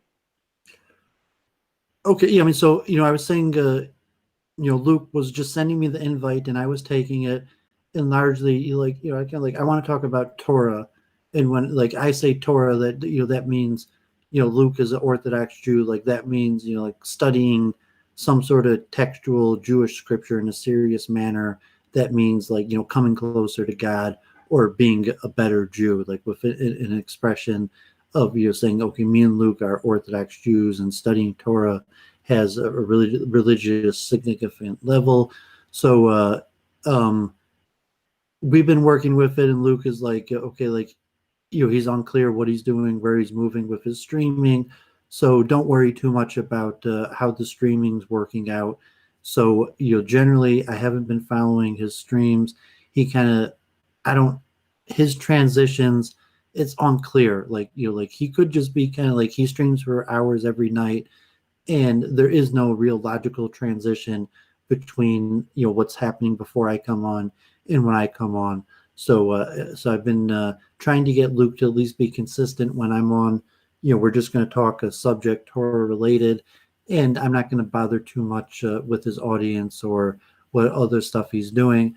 And so he wanted to study this guy, Mark Shapiro, who is a professor of Judaica studies in Scranton, Ohio. And, a smart man. He went to Oxford and Harvard, and he wrote a book on Maimonides' 13 Principles of Faith, and it's called The Limits of Orthodox Theology. And he's from, this sect, what's called Open Orthodoxy, which is a somewhat of a liberal take on Orthodoxy, so much so that a lot of people in the more right-wing takes on Orthodoxy, just this is a joke, might have things like, women rabbis, or just a more liberal approach to Orthodoxy, but also claiming to be, within the tradition at the same time, that they're not, stepping out of the tradition and saying that there's problems in the tradition, that they're trying to reform the tradition within by largely saying the tradition isn't the tradition. And so, but it was a big scholar who wrote it. So even his bias, he has a very scholarly book that has a lot of research and especially into Hebrew text that is valuable for me and Luke. And at the same time, there's these larger internet debates that I told Luke it'd be more interesting to frame this in terms of larger Jewish sectarianism than, rather read this Mark Shapiro book like a text to study from, to frame it as a sectarian debate, and Shapiro as representative of the scholarship of a larger sectarian debate. And for the internet personality, we have kind of these fiery Sephardi, called dark-skinned Jewish, Orthodox Jewish preachers, and that are saying questionable things, things about the Holocaust and things about suffering and things that are making different sects of Jews uncomfortable. And it's related because they're talking about evolution and biblical criticism and what's the truth. Is the truth the absolute, the literal text of the Bible or science? And here are these fiery internet, rabbis that have tens, hundreds of thousands of views, combined maybe millions, tens of millions of views. Some of the most popular Orthodox rabbis or rabbis, period, on the internet. And people are scared because they're saying things that are, to them beyond the bounds of what they think should be allowed to be said. And so and that's big news, not big news, but it's news somewhat in the Orthodox Jewish blogosphere, because like if you're an Orthodox Jew, you're on the internet, and they're coming into controversy so much so that the chief rabbi of England, the whole country of England, these internet rabbis who have way more viewership than even the chief rabbi of London, are saying he's a heretic, and he's a heretic because of evolution, because he believes in evolution. And homosexuality, kind of like Claire Caw. These are issues Claire Caw has been bringing up for a year now. But here comes not just Doooovid, an internet rabbi that's some of the most popular internet rabbis in the world, and here they are saying that the chief rabbi of England is a heretic. And so I convinced Luke, instead of just studying Shapiro as a text, that we should frame the study of the text of Shapiro in terms of this larger debate right now between Rabbi Mizrachi and Rabbi Ruvain and these various modern Orthodox, Anglo blue-eyed rabbis, or however you want to look at the camps. And for the sake of it, Doooovid will be on the side of Rabbi Mizrachi and Ruvain, these darker-skinned, fiery internet preachers. And Luke will be on the side of Mark Shapiro, who is largely in the camp of the chief rabbi of London in these modern Orthodox rabbis, and I think that's been successful. And so this week is streaming within that framework. Whether the viewership or reaction was better, I'm not sure. But in terms of like my participation in streaming, actually, I had so many enlightenments on understanding Judaism, because Torah study is real. You're saying like when you study Torah for the purpose of understanding God and how spiritual systems work, it's like a magical experience, not in the way that when you study other subjects. So when me and Luke come forward, like I was saying, Elu v'Edom, me and Luke are both going to say praiseworthy is the man who never sinned. And now we have to decide, what does it mean to try to be people who don't sin? And that's what learning Torah is. And it's been an enlightening experience. I think it's working out good for Luke. And I think it might come into be more interesting streaming, where we could get more Jewish Orthodox participation or lead to more talking, because just kind of but that's unclear as of now. Like the type of feedback we're getting, how Luke is doing his show, I don't even know. I'm not following it. So like right now I'm just focusing on having something intelligent to say to Luke in terms of this larger Jewish theological study session of what is Jewish theology, and then framing it in terms of helping people understand larger Jewish sectarianism, and also kind of like a week in review. So now like me and Luke are analyzing blood sports between the most popular internet rabbis and and prominent rabbis like the chief rabbi of England. I'm really glad you're having a good time. Yeah, I like just tuning in to see the whole scene, and then sounds like you're being a good influence on him. So that's good. You think he's getting better at focusing? Honestly, I don't know. It's Well, it'll be unclear. interesting to watch. Yeah, so I mean, say, okay, as long as Luke's interested in learning Torah, it's probably worthwhile. How it's going to turn into streaming, it's unclear. So it could be, kind of be like week in review, where it's kind of just like crap streams, and they don't have a long-term value, but like it was an intellectual exercise that will be useful in the future, but like won't really be useful for people to look back in the archives later. These are the record at some point necessarily get 0 views. But you have to do like a certain amount of work and effort to make a product that is worthwhile to stand a test of time. And like these streams, like no, I've not been through that level of effort to make them worthwhile to stand the test of time. Well, I guess only time will tell.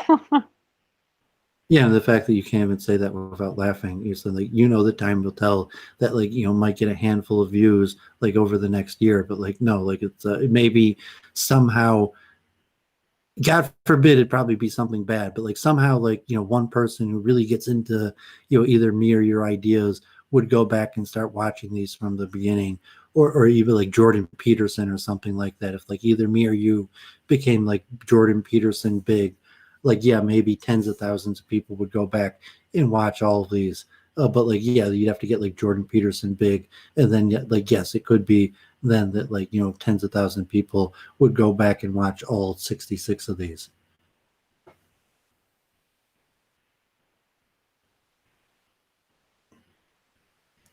All right. Well, you want to wrap it up for tonight?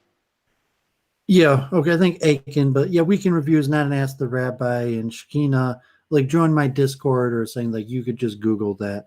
So let me show my eBay real quick, and because price discovery is probably the closest thing to truth discovery, and price discovery, is something very useful and understandable, and I could demonstrate that basically instantly on my eBay page. So let me do a screen share, and you could click on me, and I'll show a little bit of the eBay stuff, and maybe we won't talk about it that long, but in the future, it could be interesting. So can you see my screen?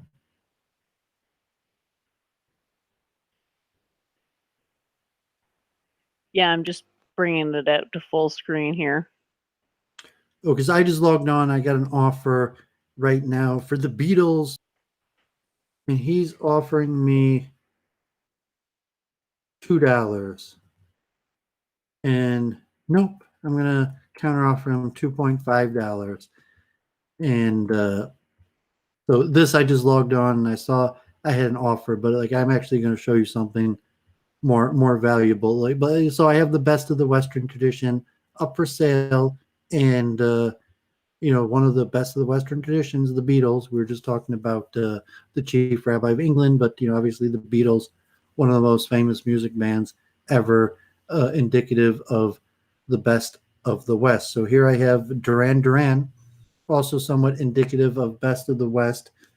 And if you notice, the Beatles one I had up for sale for $3, and that person offered me $2, and I said no, $2.50. And this same person offering me $7 for this Duran Duran that I have up for $8, and I'm gonna offer back $8. No, I want $8. I'm not gonna sell it for 7. I'm sorry. Like no, like it's gonna cost you an extra $1. Like and if you Just said offer back $9, Doovid. well, okay, so somewhat that's how because I have these CDs now outright. I own them. I did something. I helped someone organize their collection, and I was paid. Plus, I was given a certain amount of CDs to do that. So these I own completely outright, and so it's an extra $1. I enjoy negotiating. This one I had up for 30. I didn't package up the Corelli Complete Edition 10 CD collection. I had it up for 30. This person offered me $22.50, and I took it. I haven't shipped that one out. Just to show, you see some numbers, like $5,000. Like I've sold quite a few things, and if you look at 1,131 reviews, like I think a few weeks ago, they've been getting pretty quickly. So you see 58 positive reviews in the last month. The Canaan Trilogy, a book. Thank you very much. Very nice. $3. Karajan's Beethoven Symphony 1 through 9 Overture, 6 discs. Item is described. Would buy again. A plus plus plus plus plus. It was $15. It doesn't tell me how much I took. I think I accepted $12. Chick Corea Trilogy 2, CD arrived before expected, was as described, flawless transaction. Thanks. It was $10. I think I gave it to him for $8. Some of these you could see down here, from his head to his heart to his hands. The box set of Mike Bloomfield, 3 CDs and a DVD. I had it up for $34, and the person just bought it straight out, no negotiation. Under Revel Complete Edition, $40. The person negotiated, I think, like $34. I forget exactly. The Debussy edition had it up for $50. Person paid straight out. Wagner, more expensive, $130. I think that one I actually took $90 for. Yehudi Mnuchin, $150. I got $130 for that one, and so on and so on. So, but you can see all excellent transaction. Thanks, great eBay, great item, fast shipping. Thank you, great seller, very nice, works well, arrived in excellent condition. Item as described, fast shipping, great transaction, A plus, seller, great CD, lightning fast shipper. Thank you, everything is there. Thanks. This guy said accept the 17th track. The bonus track is missing.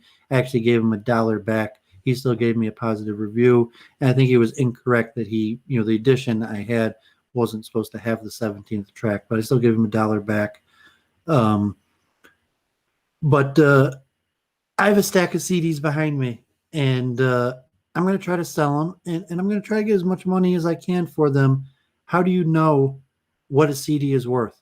And so this concept of price discovery. So I don't know if Jennifer's reception is good enough that I could really demonstrate it. Like what's a band or musician that you know and like, Jennifer? It could even be something Vedic or ethnic. Morcheeba. You don't know how to spell that? Morcheeba.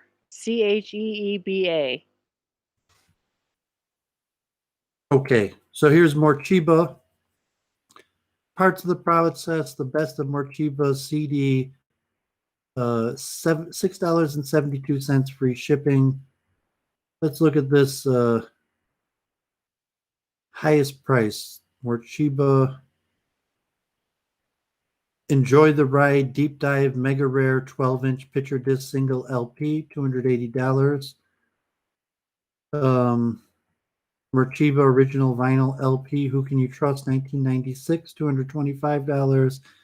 And then the CDs, that was the highest price, but it's largely supply and demand. So if I had a CD of Morcheeba,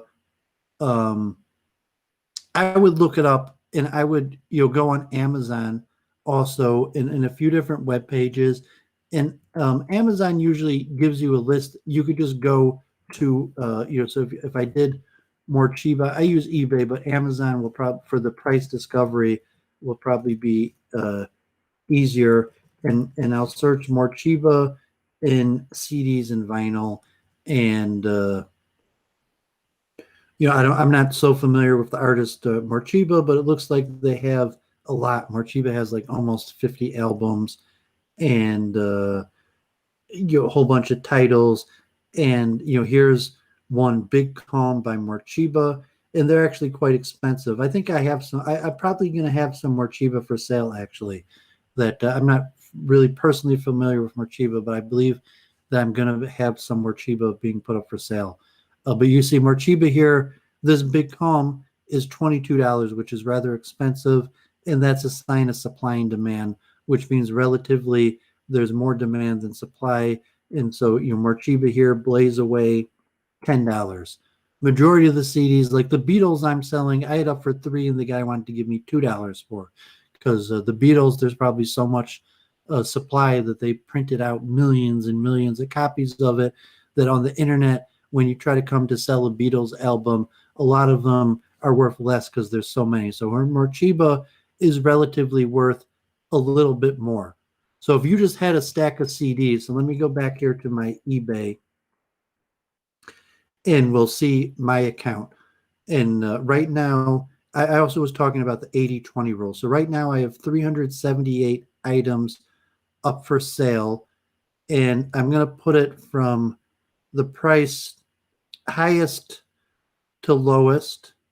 And I think I've sold quite a few things. And here I have it on I'm going to do 50 per page. So thank God I have 2 items right now that are up for $300. Someone offered me $150 for this one, and I turned them down, trying to get a little bit more money. These are more rare items. It's that I'm trying to get more money for. If I lowered the price to be like $150, I would sell this item right away, maybe 200. But like as a price discovery, I priced it on a higher end, and we could talk more about price discovery, where how could you determine what something is worth? How do I know that I could charge $300 for this and something else might only charge tens of dollars for? So you say, like, think I have quite a few things that are worth more than $100, at least 10 items, and I had quite a few more that have sold. And then I have quite a few items that are worth over $50, and I have quite a few items that are but by the time I'm down to 50 items, I have 50 items worth more than $25.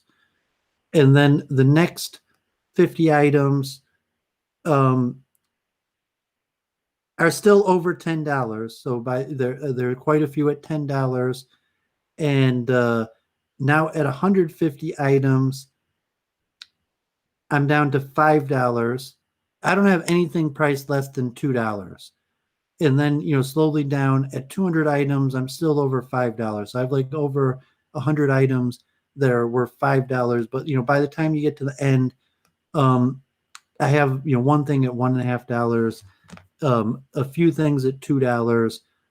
And I probably have like 100 items at $2.50, $3, and slowly up. So that was like the Pratio rule that, from the business perspective, if I sell, like this one item for, a few $100s, I have to sell 200 CDs that are worth $2 to make the same amount of profit. But from the business perspective, that's how you run your business. You have to do both, and you really have to go about a perspective. So the question is, how do you know what things are worth? How is it that this stack of CDs behind me, 20 of them are going to be worth $2 to $5. If I have 25, 20 of them are going to be worth $2 to $5. 3 of them are going to be worth $5 to $10. One of them might be worth $10 to $20, and one of them might be worth over $20. And it's supply and demand, because relatively, like, okay, Marchiba, for whatever reason, they probably didn't make that many CDs of them, only tens of thousands, hundreds of thousands. And the people who have them pretty much are happy with it and aren't selling it. And whatever reason, there's not a big glut or supply of already made CDs that are on the used market. So the used price is pretty high.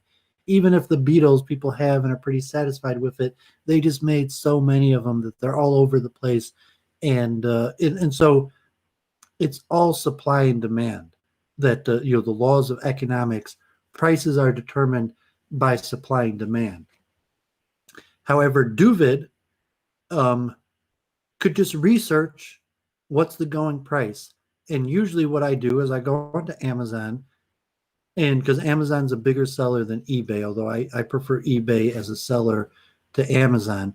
But I go into Amazon and I see what's the lowest price they're selling for the object on Amazon. So that one, for example, Alfred Brendel, who probably a lot of people have never heard of, but Alfred Brendel, Deutsche Grammophon, and maybe Jennifer will talk about that at a different time. Deutsche Grammophon is a German Jewish business. It was founded by Germans and Jews together in Germany before the war, and was led by Jews and Germans together into the 60s, when I think Siemens, the German company, bought it back, and now it's completely owned by Germans. But even the best of classical music and the record labels and the production of them were done through a collaboration of Jews and Germans. But so Deutsche Grammophon, this company that produces some of the best classical music, and actually I'm selling some of the stuff all over the world, because if someone likes classical music, it's an international audience, and Deutsche Grammophon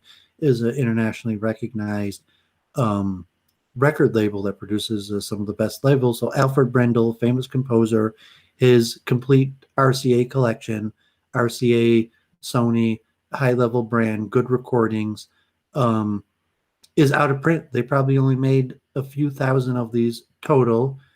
And currently, as far as I know, I am the lowest selling person offering Alfred Brendel on the internet. I looked on the internet, and there's not too many people selling it. And as of now, if you wanted to look through the internet and buy the cheapest version, that would be Doovid's eBay account. And so I did the research. You're like, okay, like I could have put it up there for $50 or $100, but I did the research and I looked around and saw who else is selling it and what they're selling it for, and put it a little bit less. And then you see also, because it's eBay, people could negotiate. And even though I have it less than other people still want a greater discount. But there's almost a scientific process, and you can actually buy information. And if you followed the hearings in front of Congress this week, they talked about that eBay and Amazon have a lot more information than they give me. So eBay itself will give me a recommendation for what I should sell the product for, and sometimes they'll actually give me a list of recent product sales for the exact same thing. So if it's something that sells regularly, and you can have things that are worth thousands of dollars that sell regularly, or things that are worth just $1 or $2 that sell regularly. But you might have something that doesn't sell that often. A lot of CDs are rare. Like Mark Chiba might only sell, and I could have showed you this on eBay because you could see the records, but like Mark Chiba might only sell once every few months, as where the Beatles, there might be 50 different people who buy Beatles off of eBay every single day. Maybe only 2 or 3 people buy a Merchiba CD every month. I don't know the numbers, but that would be something that would be you could get just through quick research off of eBay. And you can't guarantee something will sell, but it's like a probability how you price it. So generally what Doovid wants to do is I want to get the highest price in the least amount of time. And those factors work against each other, because obviously the lower you're willing to sell it for, the quicker you could sell it. And so there's a science of price discovery, and it's interesting. Like I'm doing it. I encourage people to open up an eBay business. It's kind of fun. You can make a living off of it if you wanted to. You could take it at however serious level. Like as of now, I don't spend much time, less than an hour a day, and I'm making, thank God, like over $100 a day for like an hour's work. That's pretty good. Thank God. It's a business type way that people could look at it in any manner. But in relation to multiple truth hypothesis and week in review, that this process of price discovery is very similar to the process of truth discovery. Nice job, Doovid, keeping the money supply nice and fluid. I really like the way you worded that. What did you say? You want to price it high? You want to make the most money in the least time? Well, I want to get that. In general, say, okay, you want to get the most amount of money with the least amount of effort. But in terms of the price discovery, I want to get the highest price possible for my object in the least amount of time. So on eBay, that means how long I have it up for sale. So if I put Alfred Brendel right now up for sale for $100, it would probably sell tomorrow. If I put it up for $150, it would probably sell in the next few days. If I put it up for $200, it would probably sell in the next few weeks. If I put it up for $500, it might never sell, but it might sell over the next 6 months. I think if I put it up over $300, it'll probably sell over the next few months. I'll probably negotiate a deal. I'm hoping to get substantially more than $200. Like if someone offered me $250, I would probably take it right now. If someone offered me like $220, $210, I might make a counter offer. But there's a certain amount of science where what's worth more, $200 in the bank now, or leaving it on eBay for a few months, hoping that someone will come along and maybe even pay $400 or $500 for it. And So that's the science of price discovery. And if you're in business, it's a fact because, I did my work, I have behind me, and now whatever profit is basically from whatever price I could get from this stuff. And, that's generally how business works. You get something and you could do a markup. And if you could do a bigger markup, you're going to have a bigger profit. If it's not like a markup, you have a used object and you're at a price that was cheaper than they could have got it someplace else. Obviously, they would have preferred to get it cheaper than what I gave it for them. But generally, most people, in terms of the truth of what the product is worth, are happy with the transaction. They say, Doovid, you gave me the product that I wanted at a rate lower than I was willing to pay it, because factually I probably would have paid even more than you had it up for sale, because there's some sort of truth of what it's actually worth. And that's this process that in economics we call price discovery. Nice. Well, thank you so much for that that description. It's really cool to see how complicated it is, but that you can actually get pretty good returns on it. So you said you're netting like $100 a day. Pretty good. Like, I don't know what the cost of living is up there, but Okay, well, I'm saying this is supplemental income, thank God. So yeah, thank God to you have done other things and got paid with objects, and then to be able to just put it up for sale. And as I said, like, okay, like if I tried to sell the whole lot at once, maybe it would have went for a few $1,000s, but it's doing object by object for sale and leaving it up for a period of months. On average, I'll sell $100 a day. And last weekend, I sold over $1,000 over the weekend. Thank God. As we're a few days, maybe I only sold tens of dollars worth. But so it's going down. But as I list more things, so I have to get more objects and list more. So it's basically livelihood. You could become a wealthy person off of this, but it's related to how much work you put into it. well, I'm really glad to hear you're getting good returns. Sounds like you put a lot of work and it's paying off now. It's good to have a good business. You feel good about it. You get, say, okay, money is coming into my pocket, and say I'm a well-liked businessman, since that the people that buy from me, over half of them give me positive reviews. In fact, I have 100% buyer rating. I'm very proud of that. And I think it's because price discovery, where I'm pretty good at price discovery.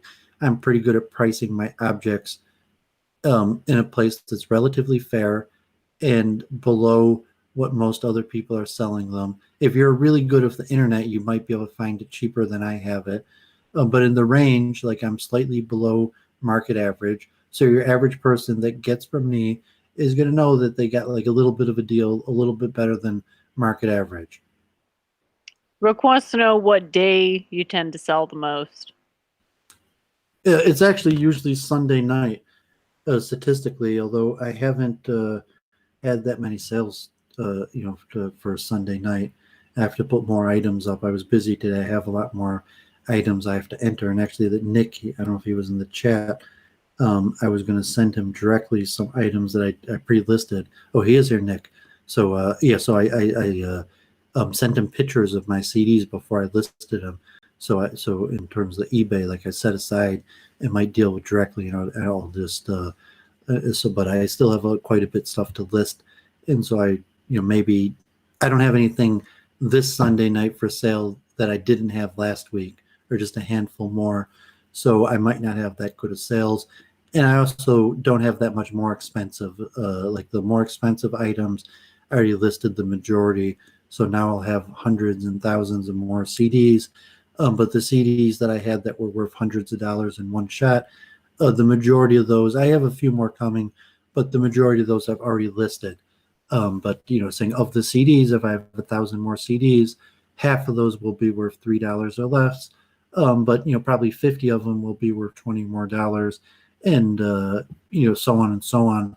That I'll probably keep on making on average $100 a day, and then I have other things I'm going to be moving into, like books and various things that we'll see how much the eBay there's better ways to make money than selling used stuff on eBay. But during COVID-19 at this time, it seems like a pretty um, good. And I learned a lot about music. It's kind of fun to be involved. Like a little karmatic dealings of interaction. Like I did something. Like I sold a few things. I shipped them out, and like I made my money. Thank God I'm making more money than I'm spending. So like as I mentioned, I'm probably gonna. I've already made enough that if I wanted to, from just my most recent profit, I could even spend $3,000-4,000 on computer equipment, no problem. And because this was largely excess money that was above and beyond what's for my expenses. So if I wanted to buy iPad or one of the new Apple computers or a home computer or streaming equipment, video equipment, I have a few $1,000s right now I could do that with. Nice. Brooke wants to know the second most populous day as well, other than Sunday. I mean, I don't know if you can even tell. Well, for me, it depends. And like, I'd have to look at my statistics. eBay doesn't have like a YouTube chart like that. eBay in general, for all eBay sellers, it's Sunday night. Generally, that corresponds with me, but because I only have a few hundred items, one larger buyer could tip that. So if one guy comes and buys like 20 CDs, or some of the more expensive stuff on like a Tuesday, and so there's some randomness to it. And also, if because it was in the national news, they had all the executives. It did include eBay, because eBay is not nearly as big as Amazon, but the Facebook, Amazon, Apple, and Google, the CEOs testified, and one of the questions to Amazon was, it's unfair the amount of data that Amazon has in order to price their items, that Amazon in effect could put out of business any one of the secondary sellers on their item because they have an information asymmetry. And so that's an unresolved issue of, so Amazon, Mr. Bezos largely tried to deny that they would do such a thing, but admitted that yes, the information asymmetry does make it in such a way that Amazon has access to better ability to price objects than the people that use the site, and that in effect could be Amazon could basically put any seller out of business by effectively just pricing objects slightly lower than other people in a way that would put them out of business. That why would you buy from them when you could buy from Amazon at a slightly lower price? Yeah, I guess you've got a very curious audience member. Brooks just asking about the number of sales as opposed to the dollar amount. I mean, these are pretty specific questions. I don't know if and so estimable. you can't know it. It's saying these things are somewhat random. That's why like it's sales. So you could say on a price discovery that it's going to be like multiple truth hypothesis. It's going to be a percent likelihood. So if you price it at a certain price, you have a percent likelihood of how long it's going to take to sell versus the possibility that it's never going to sell. So at a certain price, let's say your chance of sale is pretty high, maybe even approaching 100%. But there's also going to be the percent chance of how long it's going to take to sell. And so obviously, once you're below the price where your object is extremely likely to sell, as you drop the price, that will make it more likely to sell much quicker. And so this price discovery is really a pure mathematical science of economics. And but like I haven't reduced it to a pure mathematics. I do mathematical research and thought in it, but to some respect, like I didn't look up, that when the guy offered me $2 for the Beatles and I did $2.50, I didn't like look up and see what the going sales were on it. I just kind of did it on a whim. But like I could have looked up and said what were the last sales for that album, and if the last sales were like $1.40, I'd be like, oh shit, I better take the $2. But if the last sales were more, but I didn't even do that research. I just did it off the end, versus information that Amazon or eBay would have that I don't have access to, or that'd be much more difficult for me to access that information, where Amazon and eBay, because they're the market maker largely, has the information to price their objects more intelligently than I do. Although there's quite a bit of information out there available without me paying for it, for me to quite intelligently price my items. Well, it sounds like your approach is working, and yeah, I mean, hopefully eBay can still work with Amazon. It was part of the Existing. pre-show rule, and like if you're in stocks, or even like streaming or any business, you have to milk your winners. So like, okay, if you pick a like a stock and it goes in the right direction, and it goes, you can't just make 2 points and sell and take the 2-point profit. If it goes 20 points, you have to hold on to it for the long run to maximize the profit. And like the pre-show rule, if you make 80% of your profit off 20% of your sellers, those are relationships that you have to nurture for repeat business. Or if you make 80% off of 20% of your objects, so so saying like, I have 100 items worth $3 and less, and I have one item worth $300. So if I just say like, oh man, I want to get some cash right now, and I sell my $300 item for $150, that $150 that I missed out on because I wanted to get the money right away is going to be much harder for me to recoup, because it's going to take me a long time to sell my cheaper items. And so whenever you're in business, you have to know how to maximize your profit on your items that provide you the majority of your profit. And it's usually going to be some sort of ratio rule where 80% of your profit comes from 20% of your items, and you might be able to get that from a business perspective, that you could mathematically measure it, and maybe 95% of your profit comes from 3% of your items, or whatever the number is. And if you became better, like last month I was messing up, and this month I found out some better trick of price discovery, and like I'm getting $20-$50 more on average for my more expensive items, because I hadn't realized that I could price them higher and still sell them, and I'd been selling them much less than I could have. So things like that are going to make a big difference in the bottom line, that extra money that you squeeze out of your more expensive items. And just like the ratio rule, it's always going to be that you're going to have some dividing line. It's very unlikely in business you're going to have just one item at the same price that you sell to everybody. It's usually going to fall into some sort of ratio rule, 80-20. Even within the same exact item, you're gonna sell some at a way higher price than others. Is that right? Well, not saying it's very unlikely that you're going to have a business that just sells one item for the same price. It's possible that you would have a business that just sells one item for the same price, and then in that case, it's just going to you just have a business that has one item and one price, and you make a certain amount of money off of each object. But the ratio rule would still probably hold true, that you would, that 80% of your 20% of your customers would be 80% of your business. Although it's in theory, it's possible, like in a communist system, or that you could have a system where the ratio rule would be false, and in fact you would have a 1-to-1 ratio where you had an equal, where you did business with 100 people and made exactly the same transaction, got the same profit off of them. It's theoretically possible. This way I said supply and demand in a communist system possibly could produce such a thing, but generally, even in a communist system, it's going to reduce to a ratio rule. Yeah, that seems to make sense.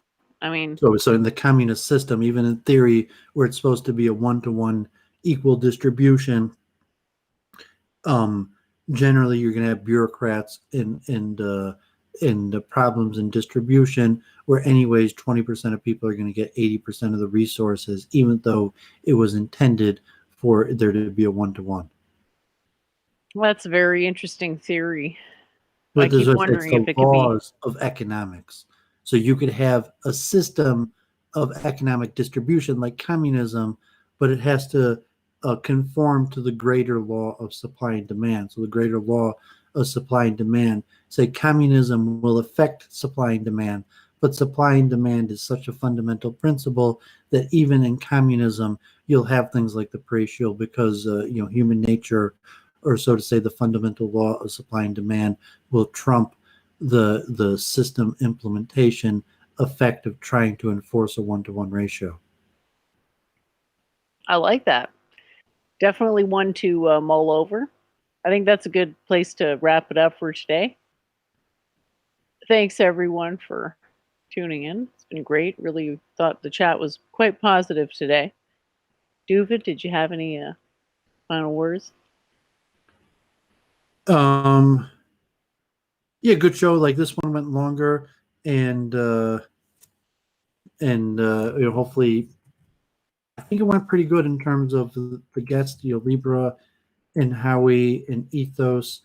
That was pretty good. That came on, and we tried to keep them focused. Howie has a potential, to get kind of serious. So we'll see if he wants to get more serious or not. If he just kind of he's your buddy and you could have fun talking, that's fine. But in terms of streaming and advancing ideas, we'll have to see how serious he wants to take it. Libra, he made advancements. He started making his own page and things. So, we'll see, I said results, so he might have his ideas of what's going to be successful, but hopefully he'll adapt to reality, and we'll see how that works out. And Ethos, if I have time, I'll tune into his Claire stream, and maybe I'll come on again next week, and some updates. But hopefully if he's active in streaming. And I think Howie dropped out, so I don't know. It would almost been we were gonna arrange for Saturday night in your debate, and then all of a sudden he dropped out. Yeah, I don't know what that if was about. So I don't think it bodes very well for the debate. It's always a bit tough to get these things organized, but I've got hope at some point. Yeah, I mean, from the pure perspective, if you can't agree on axioms, the conversation is kind of limited in saying if you can't agree on the rules of a debate, it's not going to be a good debate. And so just me pressing Howie on on some sort of agreement to terms, and saying if he's not able to agree on terms, even if he's able to agree on terms, it an a shit debate. But if he can't even agree on terms, it's almost guaranteed to just be unproductive venture. And say, okay, is it better to have that than nothing? Yeah, I mean, it could be better to just have a shit stream where you discuss Aryan invasion theory and whatever stuff. Is better than nothing. But trying to get people like Howie to largely put in the unrequited love to forward these ideas that he's going to spend hours researching and formulating ideas for the advancement of ideas that may not immediately indicate to him what's the benefit of doing. Yeah, I was thinking I could call it the Aryan Kang's shit stream. At least it would give people a pretty good indication as to what to a he formal seems smart debate, enough right? to know what I good. was. He seems smart enough to know what a real debate should look like, and that he, that's probably why he dropped out, because it's does he LARP or does he, admit Doovid, hey, I'm not a dumbass. I know what a real debate is, and I know I'm not holding there to have one, or does he enter a LARP, and is he going to go through with the debate as a LARP? Or does he come back next week? Maybe he comes back next week ready to seriously talk about doing it, and it's fine. I'm not, you could be his friend even if he doesn't want to join our little debate circles. I don't even know if I go as far as to say we're friends, but we're acquaintances, I suppose. Yeah, great show. I can't believe we went on for this. I think I should be on Luke. Great, probably yeah. Almost every day, sometime around 6 and 7. and we're pretty narrowly talking about. Tuning in. Thank you so much, Doovid, for co-hosting with me, and we'll look forward to the next one. We'll talk to y'all next Sunday, if not sooner. Thanks again. Yeah, but that's just so to say, a worthless opinion of. It's so important that she can't be told, she won't be told that it's wrong. And bringing it back to Church of Entropy and her attack dog Gandalf the White. Why don't you learn to shut up and fuck your goddamn logic? they control the media, and the media is capable of making the sheeple believe in anything. Yeah, I don't mind. I mean, we've had these streams, and I've been doing with Church of Entropy, and she's been bringing on new people, and like we did those streams on like stream etiquette. We walked through like the technology. I have like very strongly negative opinions of the kind of Brundle clique. Is she trying to garner herself cult prestige by associating herself with a retard?